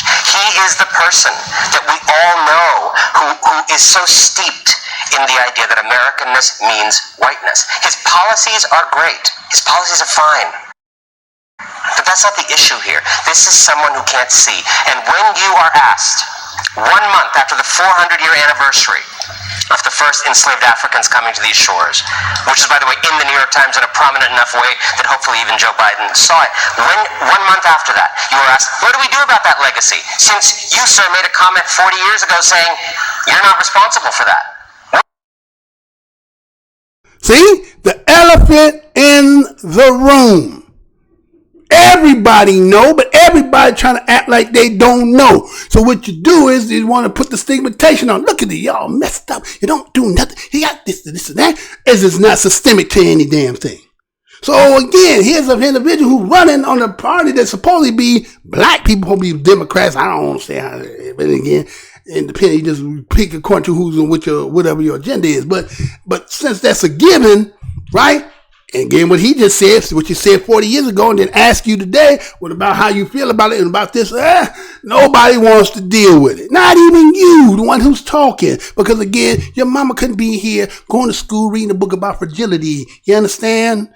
If you had to deal with first things first, a lot of people would not be here. That's why everybody say make sure don't never let them talk, because again, if they start talking, then that's going to take away. That's why some people who are of skin that is somewhat of our kin, and then when we start trying to say, okay, we're going to start calling ourselves ADOS, BADOS, and we're going to try to make ourselves to be these people over here so that we can be classified, so we can get what we're supposed to get. Everybody get mad because say, well, we're traitors. We don't like you. Wait a minute, everybody's stealing. We ain't supposed to say nothing. You coming up in my house and stealing everything I was looking like, damn, it's always gone.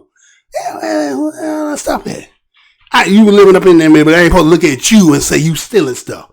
I ain't supposed to say that at all, right? People just act like that and they ain't even real, right? That's just how everybody want to do. So again, the elephant in the room is we're gonna nobody gonna address with that, right? So we gonna actually go around it, and then we're gonna come with a candidate that's gonna have to split between them two. Black women, somehow we know we're going to get you in. We done programmed you enough. You drink more Kool-Aid than anybody. You understand? You got more degrees. You got all that stuff that's been put in them institutions. We know how to get you in. Black men, we ain't going to mess with him. We ain't going to mess with him. Matter of fact, you got a lot of them, they even trying to be Republicans now, right? You got all kind of stuff going on. Right, anyway, that's what it is, right? So let me finish out. Go ahead. What do we do about it, sir? And when your answer is Black a morally obtuse point and an evil point, in my view, given the history of this country, that black people's parenting skills are the problem, which is what he said. And secondly, you make an absurd point, which is black people don't play enough music. I'm not sure what black people Joe Biden has encountered in his life that he thinks music is not enough a part of the black experience. Ain't that something? Say we ain't playing enough music. Wait a minute, we don't control the music. We sing the music, right? But somebody else get the control and tell what the lyrics that they want to put out there. And then what they got you singing, again, if I'm thirsty and I'm in the desert and you come with a glass of water, I'm going to drink it, right? So what I'm saying is you'll find somebody who's willing to drink that, because again, what you're selling may not be good for everybody else. We don't control it. We might be the face and sing it, but we're not the ones, again, that get to control it. So that means that the stuff that the music that you're talking about they listening to and the bad parenting has some of the systemicness that goes back to some cause and effect. But nobody want to look at the cause and effect. They just want to say, look what you're doing. They're not parenting. You took rearing out of there. Mothers start thinking their kids. They go into jail. Some people are a little apprehensive. They don't want to do that because I don't want to go to jail. Whooping my kid's ass. You know you need it. So now my kids are coming like how your kids. The only difference is they ain't not going to go to school and shoot up the whole damn school. They just going to be rambunctious, rebellious. They're going to do all kinds of stuff. And then I had to sit back there and try to figure out a way how to deal with it, right? So this is all systemic about this grandiose idea other people have figured out how to disable the black families, right? But you're going to put that blame on black folks, right? You're going to put the blame on black folks. But that ain't where it really goes at. But see, nobody want to really say that.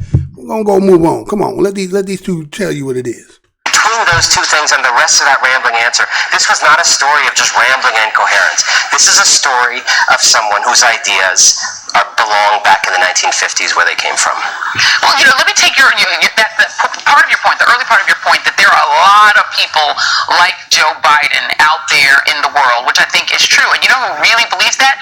Black people. Okay, we know that we live in the 21st century, and Lindsay Davis is only the fourth black woman to ever moderate a presidential level debate. Four in the history of television. So we know that's the case, and we know what this country is. I spent the entire day yesterday at the Congressional Black Caucus sort of weekend events, and I'm not going to say almost every black woman who I spoke to about the election who was over age 40, and listen, black don't crack, so I can't speak to anybody's actual age. Boy, that Joy Reid something funny, ain't she, huh? He sure be trying to fit herself in, don't you? You be trying to fit herself in, right? And you want to talk about some black Russians and Russian bots and all this stuff, right? Yeah, right? Other than that, doing all this thing, I'm trying to, okay, because black people trying to finally get themselves politically and trying to say we're going to package it up and we're going to come this way without, we're going to hold your feet to the fire. So they had to put in the Russian and everything else in it. The fact that black people decide to make their own mind up. Oh, don't you do nothing like that. You trying to make up your own mind? You trying to think for your own self? You know master not gonna like that, right? But here she is, she trying to sell that, right? Oh, black don't crack. Get out of here with that. What they say in Africa? Is that what they say in Africa? Them our terms over here. Again, we family in some form of fashion, but I'm just saying, you know what I'm saying? Everybody be trying to tell us how the game go here and how what it is here and all this stuff. And then they jump on when it's convenient, and then they jump off when it's inconvenient. You get what I'm saying? We got to wear this 365, 60, 66 sometimes, right? Hell, slow, sneak, wear, you know, you name it. We got to wear it. We don't get to take it off. Now, there's some of us who's psychologically sick that be trying to do it, but primarily you going to have to wear this.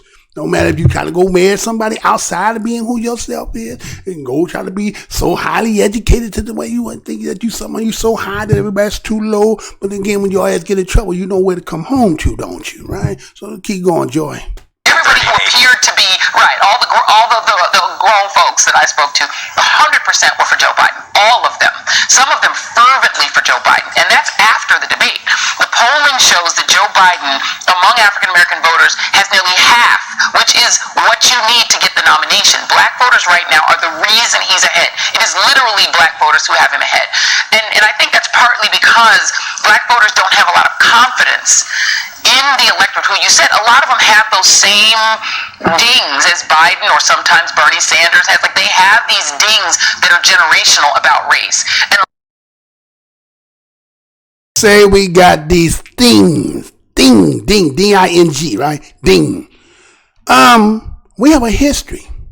See, again, what they say, window watcher.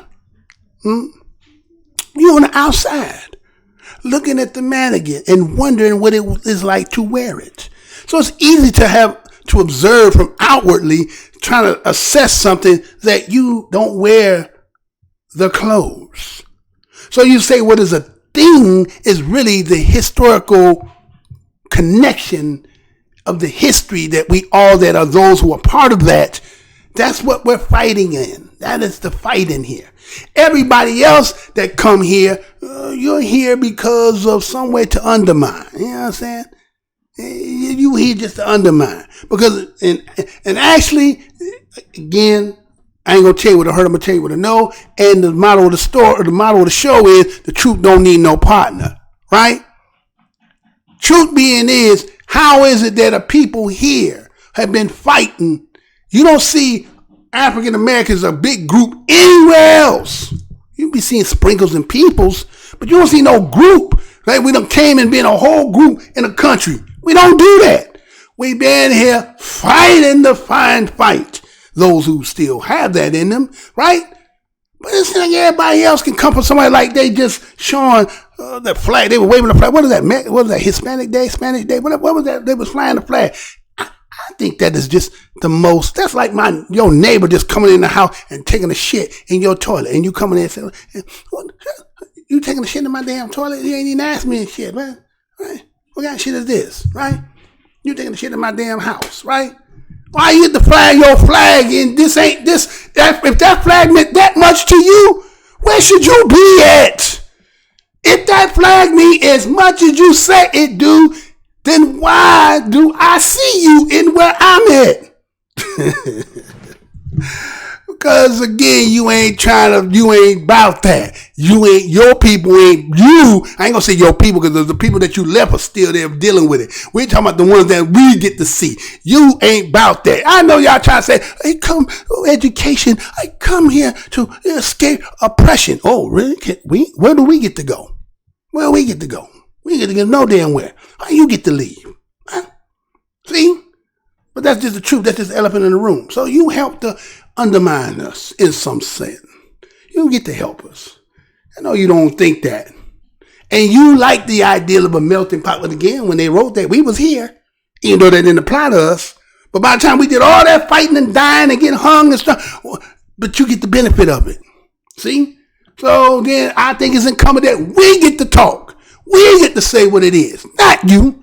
You don't get to get no show talking about something about blackness when that ain't who you is. It's because even if you first generation, you get to go to school, you get your whole understanding came from your experience, your one bitty experience. We have generational in our blood. You can't tell me I can see something that you can't even see, and you can't even discern it. His mama reading a book to try to discern something that, again, you probably could take somebody who probably, I can't even say the day, about 15, 12 to 15, because you got different parents out here not teaching and not inculcating certain things. I ain't going back in the time, you know, you can take somebody, they can just see that and discern to know when you going through your own experience, trying to interpret that and define it. It ain't new to me. It ain't new to us. So I don't think it's right, and it should have never been right for somebody to be talking in behalf of us who don't really represent us. And I think that's what the whole thing about us getting together is, trying to get us to be self-identified so that we can have that. And that's why nobody, again, when they first came out, everybody, oh, for reparation, HR 40, all that fluff, all that nonsense. But now, there ain't even no talk. And the one that was at Williamson, they ain't finna put her out there. I don't know. So anyway, let's go ahead and Joy finish up. A lot of black voters don't trust the electorate to do another Obama type election. They just don't trust the electorate. And so their argument is, this is the only kind of a person that this country, the way it really is, not the way we wish it is, but the way it is, would elect. What do you say to those voters who say, yeah, you're right, this is how the country is, and that country is not going to elect any of these other progressive candidates or candidates of color. They're only going to elect Joe Biden. Exactly. See, you know, I understand, you know what I'm saying? Equality, women, I get all that. But you understand this massive business, right? Ain't this massive business? Right?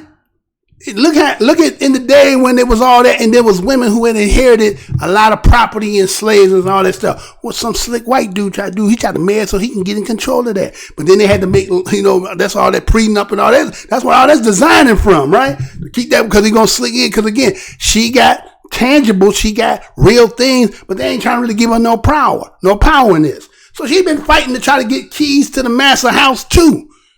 So what she did is got you, black woman, thinking that somehow if you help me and we say gender, that you help me get the keys, and then anytime when it's your situation, where the support be at? Where your support be at? See, you don't think they ain't using your ass?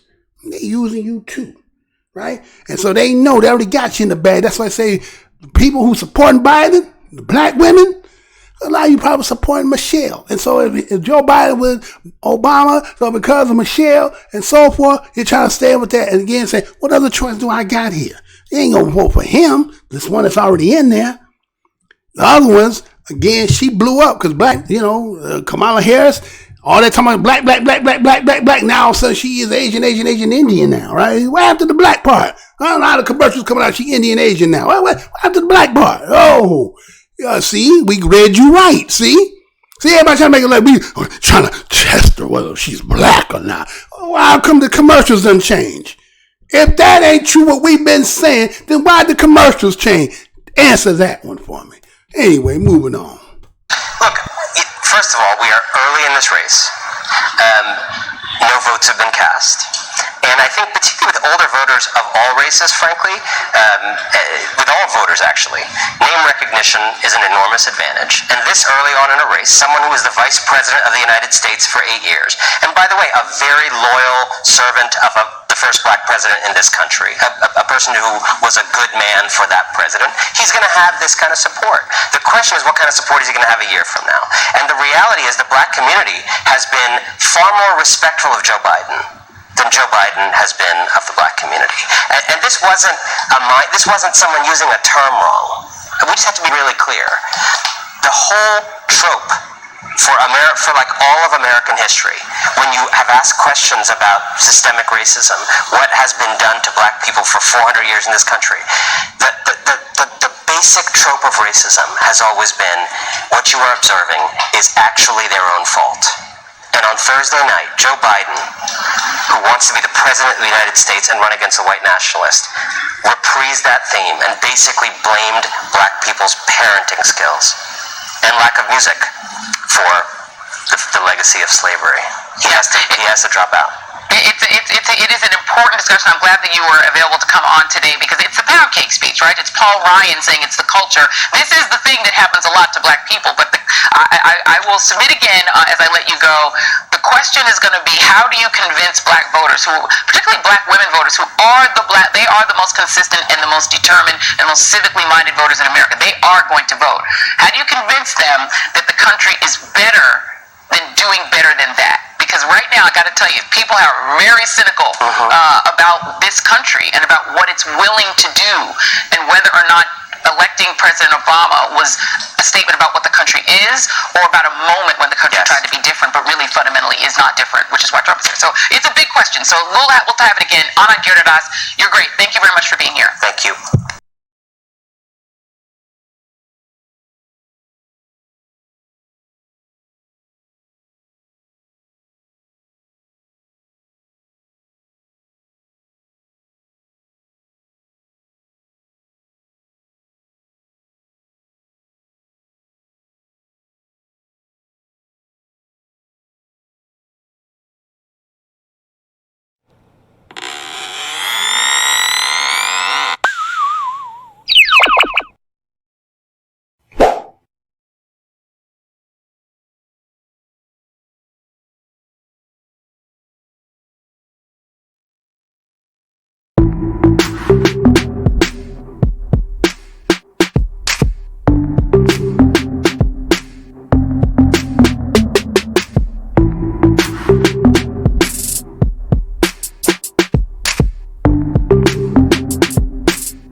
So, right? So, if they don't put Joe out the race, better believe this is the scheme that they running, right?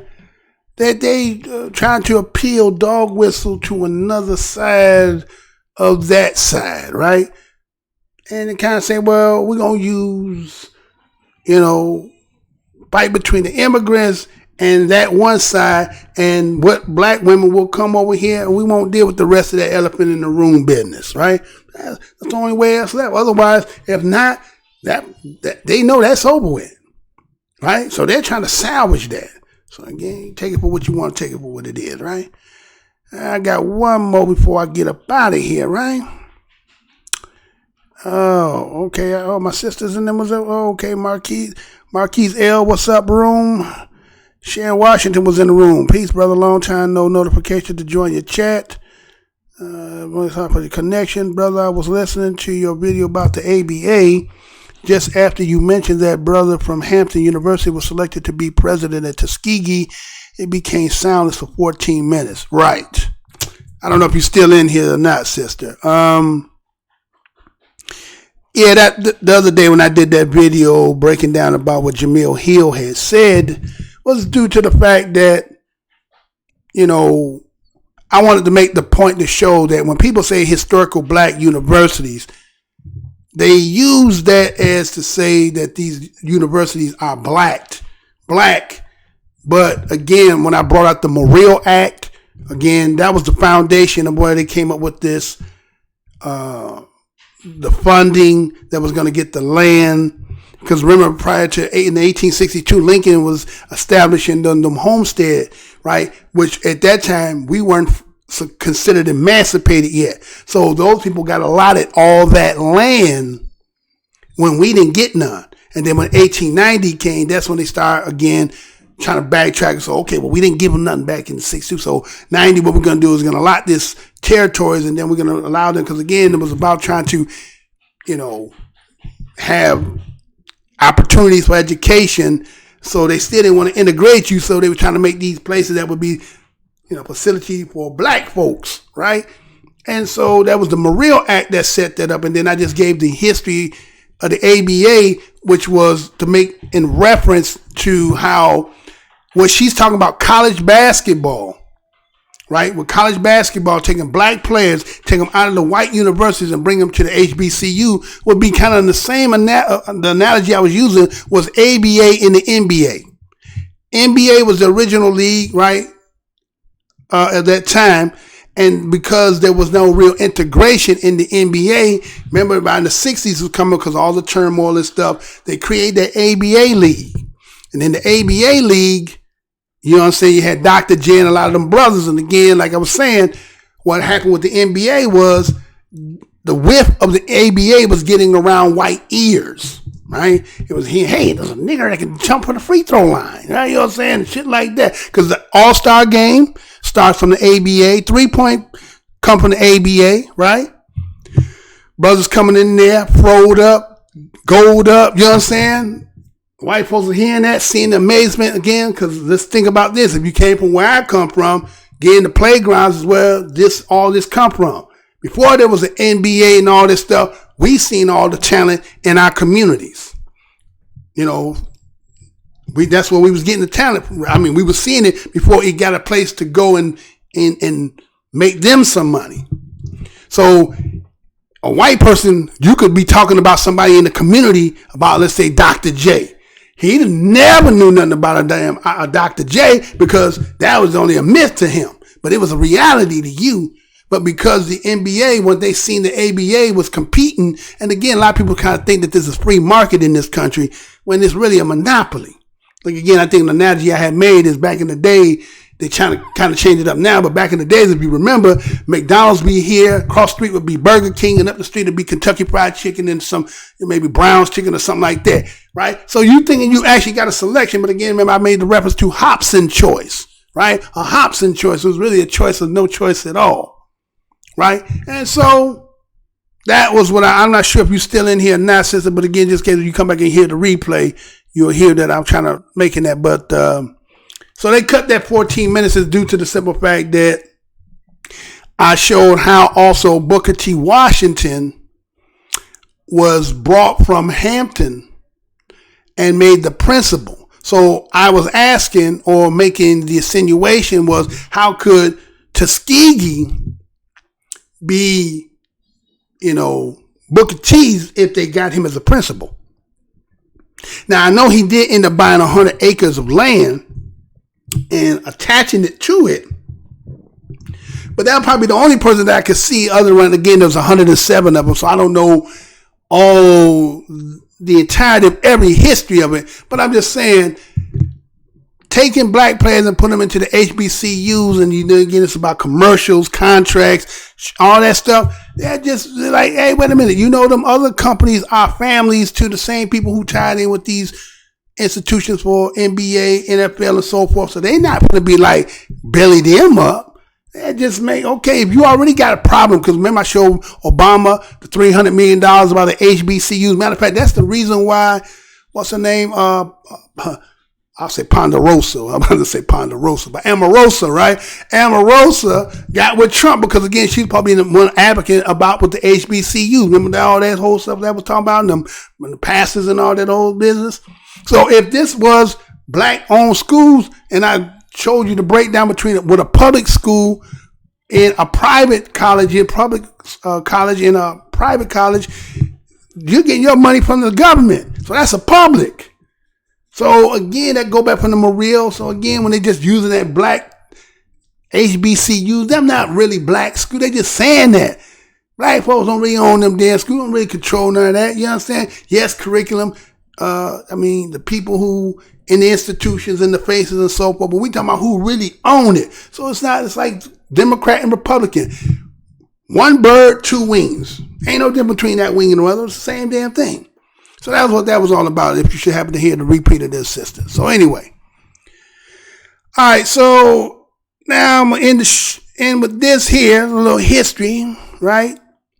Check this out. And again, like I said, the theme is the fact that, everybody, what he just said, like all that stuff that he said in the interview with Joy Reid, and how Joe Biden and them and how they're actually trying to get around that, dealing with black folks and the history that we've had in this land.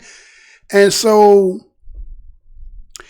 this here is the cherry on the top of today. Everything is connected. Again, once where you'll figure out how to do it. But this is a cherry on it. Because see, did you ever hear who the richest, according to what they said? Now, the article I found the other day, actually I didn't find it, it was just there. But it's talking about the richest slave traders in this country that they don't even talk about. These mugs was tycoons of the time. So rich. So many people and broke up so much that you know nothing about that. So again, Black Minds News, we're going to play this. I'm going to read this out and then we're going to get up out of here. So check this out. Be right. Yeah, we're going to, I guess I'll do these two again, right? I'll do these two and then we get up out of this. See, the people in here, they ran up out of here because, oh, hey, he's talking too black to me. Get the hell out of here then. I don't care. Shit.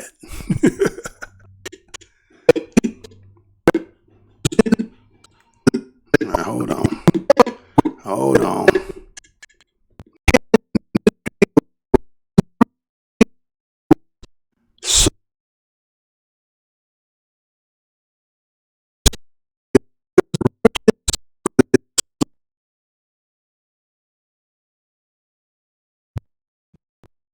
The hidden history of America's richest, cruelest slave owner. You know I'm going to say that again. The hidden history of America's richest, cruelest slave owners. This story is coming out of, it says, the AL.com. Under the caption of the picture, The Washington Post, a window in the basement of Isaac Franklin and John Armfield's slaveholding pen in Alexandria, Virginia. The two men, largely forgotten today, were the most successful and cruelest domestic slave trader in American history. Must credit Washington Post photo by Matt McLean. And the story reads like this from the Washington Post. The two most ruthless domestic slave traders in America had a secret language for their business. Slave trading was a game. The men Isaac Franklin and John Armfield were daring pirates, or one-eye men, a euphemism for their penises. The women they bought and sold were fancy maids, a term signifying youth, beauty, and potential for sexual exploitation by buyers or the traders themselves. Rapes happen often. To my certain knowledge, she has been used, and that smartly, by a one-eyed man about my size and age. Excuse my foolishness. Isaac Franklin's nephew, James, an employee, and his uncle, protege, wrote in typical business correspondence referring to Caroline Brown, an enslaved woman who suffered repeated rape and abuse at James' hand for 5 months. She was 18 at the time and just over 5 feet tall. Franklin and Armfield, who headquarters their slave trading business in a townhouse that still stands in Alexandria, Virginia, sold more enslaved people, separated more families, and made more money from the trade than almost anyone else in America. Between 1820 and 1830s, the two men reigned as the undisputed tycoons of the domestic slave trade, as Smithsonian Magazine puts it. As the country marks the 400-year anniversary of the arrival of the first enslaved Africans in Jamestown, Americans are being forced to confront the brutality of slavery and of the people who profited from it. Few profited more than the two Virginia slave traders. Their success was immense. The duo amassed a fortune worth several billions in today's dollars and retired as two of the nation's wealthiest men, according to Joshua Rothman, a professor of history at the University of Alabama, who was writing a book on Franklin and Armfield. Several factors set the pair apart, Rothman explained. For one thing, their timing was impeccable. They got into the domestic slave trade just as the cotton economy and American demand for enslaved labor exploded, and quit right before the United States sank into the financial panic of 1837.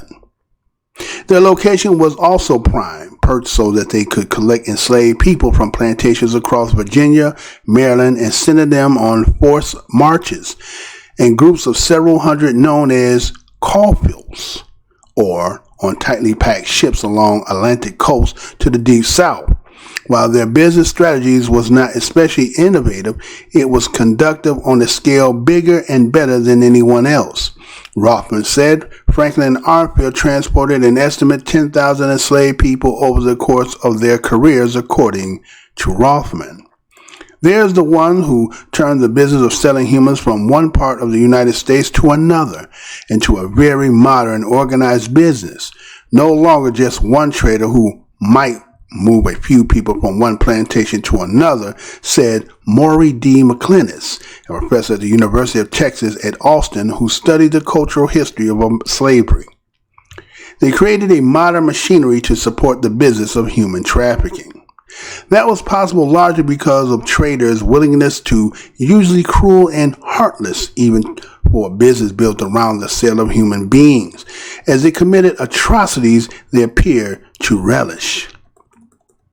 In surviving correspondence, they actually bragged about raping enslaved people who they've been processing through the firm, said Calvin Schumhorn, a professor of history at the Arizona State University. This seems to be as much as part of Franklin and Armfield's culture of business as, say, going to the bar after a successful court case might be the culture of a successful law firm's business. Yet today almost no one knows their names. When Franklin and Armfield retired, they passed easily into elite white society, achieving respectable dotage without a murmur. History, too, has largely let them off scot-free. Schommerhorn said few, if any, American high school or college students ever learn about the duo. I think America continues to be uncomfortable talking about the original sins of slavery, McClinnis said, and this is one of its most horrific chapters. The slave trade was all Isaac Franklin ever knew. He was born in 1789 to a wealthy planter family in Tennessee that owned a significant number of enslaved people, according to Rothman. In his late teens, right around the time the United States passed a law barring the transatlantic slave trade, Franklin and his older brothers grew interest in domestic version. They began transporting small numbers of enslaved people between Virginia and the Deep South. Franklin developed a taste for business and, after taking a brief break to fight in the War of 1812, dedicated himself to slave trading full time. It was all he did for the rest of his professional life, right up until he retired. His brother never got back into the slave trade, but Isaac really decided this is going to be his game. He's good at it. He likes it. He can make money at it. He sticks with it, Rothman says. Franklin worked with a few partners over the years, but connected with his longest-lasting collaborator, the man who became his closest friend. Competent and nephew by marriage in the early 1820s. In the time John Armfield was lacking in purpose, shiftless, and footloose, he had recently been chased away from a country in North Carolina for fathering a child out of wedlock, Rothman said. His path to the slave trade was less clear-cut than Franklin. Born in 1797 to lapsed Quakers who farmed several hundred acres in North Carolina and owned a small number of enslaved people, Armfield spent his entire adulthood pursuing a variety of unsuccessful ventures, including a small mercantile shop, which he was forced to abandon after his affair. Though unsure what he wanted to do, Armfield was clear on what he didn't. He loathed farming, so floundering about in the wake of the sex scandal, Armfield decided he just dabbled in slave trade, according to Rothman. Franklin and Armfield met a few years after that in the course of business and immediately developed a rapport, Rothman said, an intimacy that continued for decades and fueled their profitability. In 1834, the two men became family when Armfield married Franklin's niece. They are each other's closest friend, and that rooted in their working relationship, Rothman said. Part of the reason they are successful is that they work together. Each understood the other's strength. They trust and respected each other. The two men launched a slave trade firm, Franklin and Armfield, and moved into Alexandria Townhouse, today a museum. In 1828. From the beginning, they divvied the work according to each man's strength. Arnfield, based in Virginia, managed the buying side of the things and arranged transportation. Rothman said Franklin, meanwhile, stayed mostly in Natchez, Mississippi, and was responsible for selling their human cargo to plantations in the Deep South. It worked like relying on a network of headhunters spread across Virginia, Maryland, and Washington. Arnfield would round up enslaved people, holding them in an open-air pen behind the house in Alexandria, or sometimes in his crowded, filthy basement, till he amassed a sufficient number until between 100 and 200. Then he and send the group on an arduous 1,000-mile march to slave markets in Natchez or New Orleans, or he stuffed them into one of the company's 3 massive ships to make the same journey by water. At the peak of their business, the 2 men were moving roughly 1,000 people a year, historians said. They placed ads in local newspapers seeking enslaved people almost every single day. They remained in business. They developed cruel stratagems to boost their bottom line. For example, they designated less space per person on their ships than the transatlantic slave vessels did, Schomhorn said. While enslaved people waited in Franklin and Armin's holding pens in Alexandria, the 2 men most likely adopted classic techniques employed by slave traders to enhance enslaved people's stability, McClellan said. That meant feeding their captives large amount of corn, pone, and pork to fatten them up, dyeing gray hair black so they looked younger, and if an enslaved person's skin was scarred with whip marks, smeared wax in the wound so they looked healthier, according to McInnes. The whole thing was so evil, McClellan said. Through it all, both regularly raped the women they bought and sold and joked about it in letters and shared a habit that deepened their relationship. Franklin and Armstead fathered at least 1 child with an enslaved woman. Robin said he supported the abuse, which had no financial purpose, stemmed from a desire for raw power. They did it because they could and they felt like it. When Franklin wed a rich socialite in 1839, he had been raping the same enslaved woman for about 5 years and had fathered a child with her, Rothman said. Franklin sold the enslaved woman and her baby right after his wedding. Her fate is unknown. One of the most persistent misconceptions about slavery in the United States is that the white upper class refused to associate with slave traders of principle, Rothman said, a myth the case of Franklin and Arnfield disproves. Even while actively trading slaves, the 2 men enjoyed an excellent reputation and moved in top-tier social circles, according to Rothman. Franklin went to the theaters with other rich whites and threw dinner parties, earning a reputation as a gregarious host with the best liquor, Rothman said. Arnfield may have been less extrovert, but he too drew accolades for his social graces. When visitors came to the Alexandria townhouse, he always opened the door for them, made eloquent small talk, and offered them something nice to drink, McInnes said.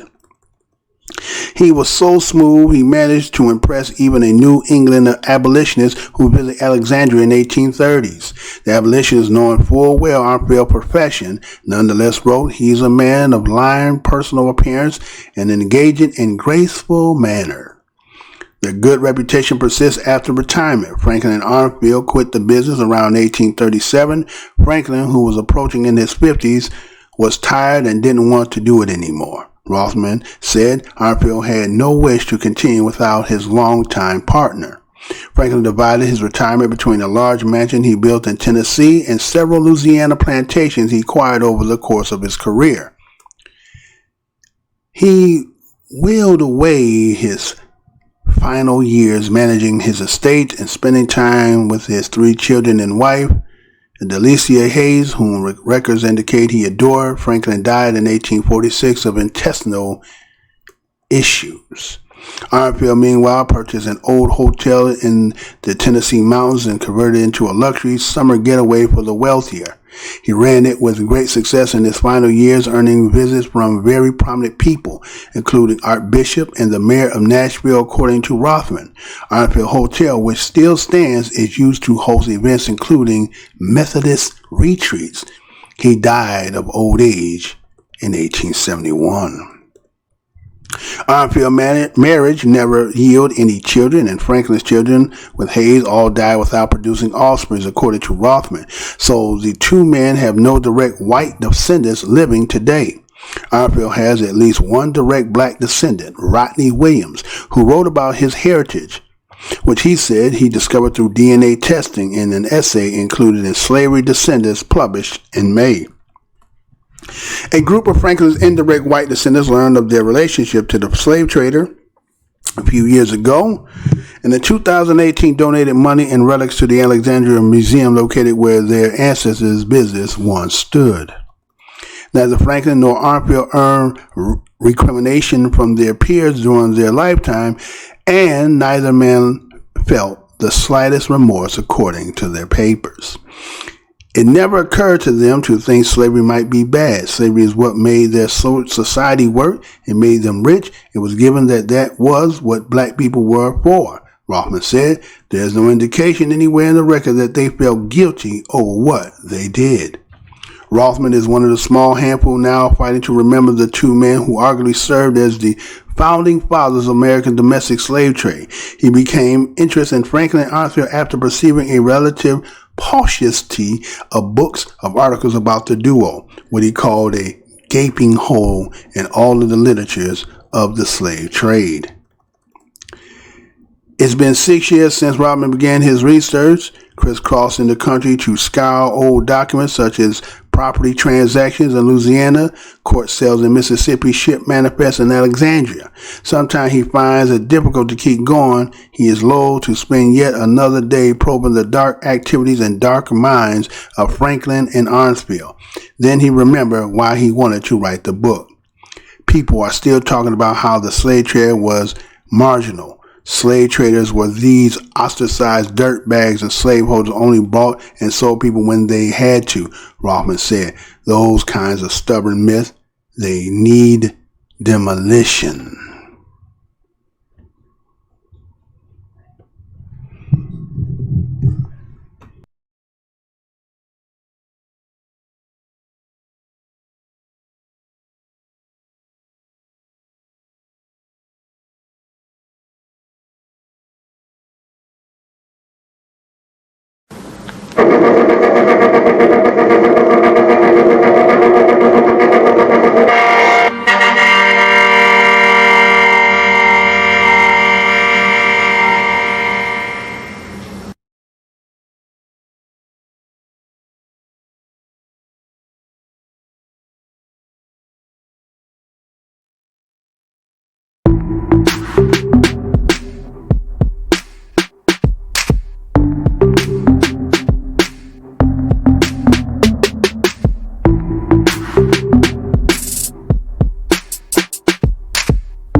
I think we back. There we go. All right. So that's going to be concluding today's show. I wanted to do that because, again, the history is the fact that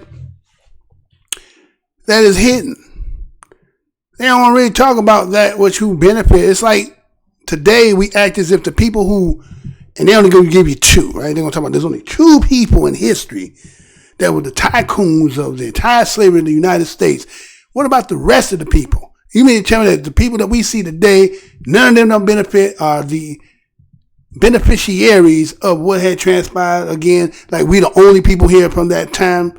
Like black Americans are the only people who are still here from that time, and the people who were the beneficiaries of all that are still not here. See, and that's what they want to make you to believe, right? So that's why the elephant in the room is why nobody want to talk about it, because nobody want to give that up, because again, they have to give up what they got. And ain't nobody trying to give up nothing, so they rather run you into the ground, run you crazy, run you and put you in positions, make some more money off them for nothing, than to deal with that. So I guess, teach you how to be a Christian and God-fearing and loving what the Bible say. But when it comes to them, that don't apply to them, right? That's only towards you. So that was a little history there on that, according to that article there. Well, no need. It was very self-explanatory. I don't need to go into all that because, again, like I said, just talking about two. And we know there was way more than just two people. According if you're doing a little research, according to what they got on the Google. Now, we're going to talk about what you read in books. We're going on the Google. It said about, they had so many thousands of individual slave owners. So with that many thousands of slave owners, there's got to be so many ancestors of those thousands of people who had slaves. Now, again, they minimize, well, everybody didn't have, hundreds and hundreds. It don't matter. It's not about how many people you had. It's what business you had and what wealth was gained and what you created from it. That's the difference. It's not about how many people you had, right? And so, that's what it is. And again, all this is systemic and tied to each other. One thing, hand to the wrist, to the forearm, to the elbow. They all connect. But somehow we're going to have amnesia about certain aspects. Don't talk about it. Not going to address it. We're going to go around it. But,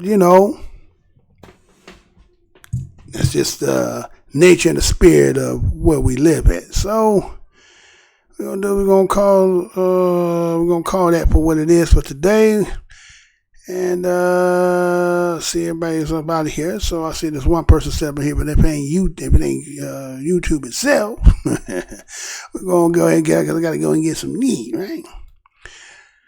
So let me go ahead and do what I do high in the show. I want to thank each and every one of you for your participation and coming over and listening to Black Minds News. Again, Black Minds News is the most hated show in the black corner of the internet. And I want to thank each and every one for your participation and your click, subscribe, share, comment, dislike. It's your choice. Again, brothers and sisters, when you see one another, greet one another. What's good, brother? What's good, sister? If you can't do that much, at least give the universal nod. Understand those who are on the team that you are on and on the team that you wear.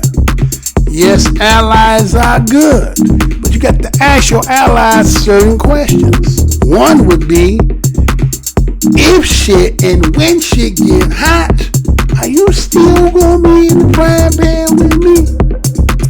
Ask them if they ever heard of John Brown. Is that real, or that's something y'all told black folks to make black folks think that somehow white folks help black folks? Understand at the time that we are in that it is some but not all, some but all, who seek for our demise. Right? And understand that we must stay vigilant, mindful, high-minded, and high-spirit. Again, I'm your host, Mr. Blows Your Mind, and this is Black Minds News Report. Till the next show.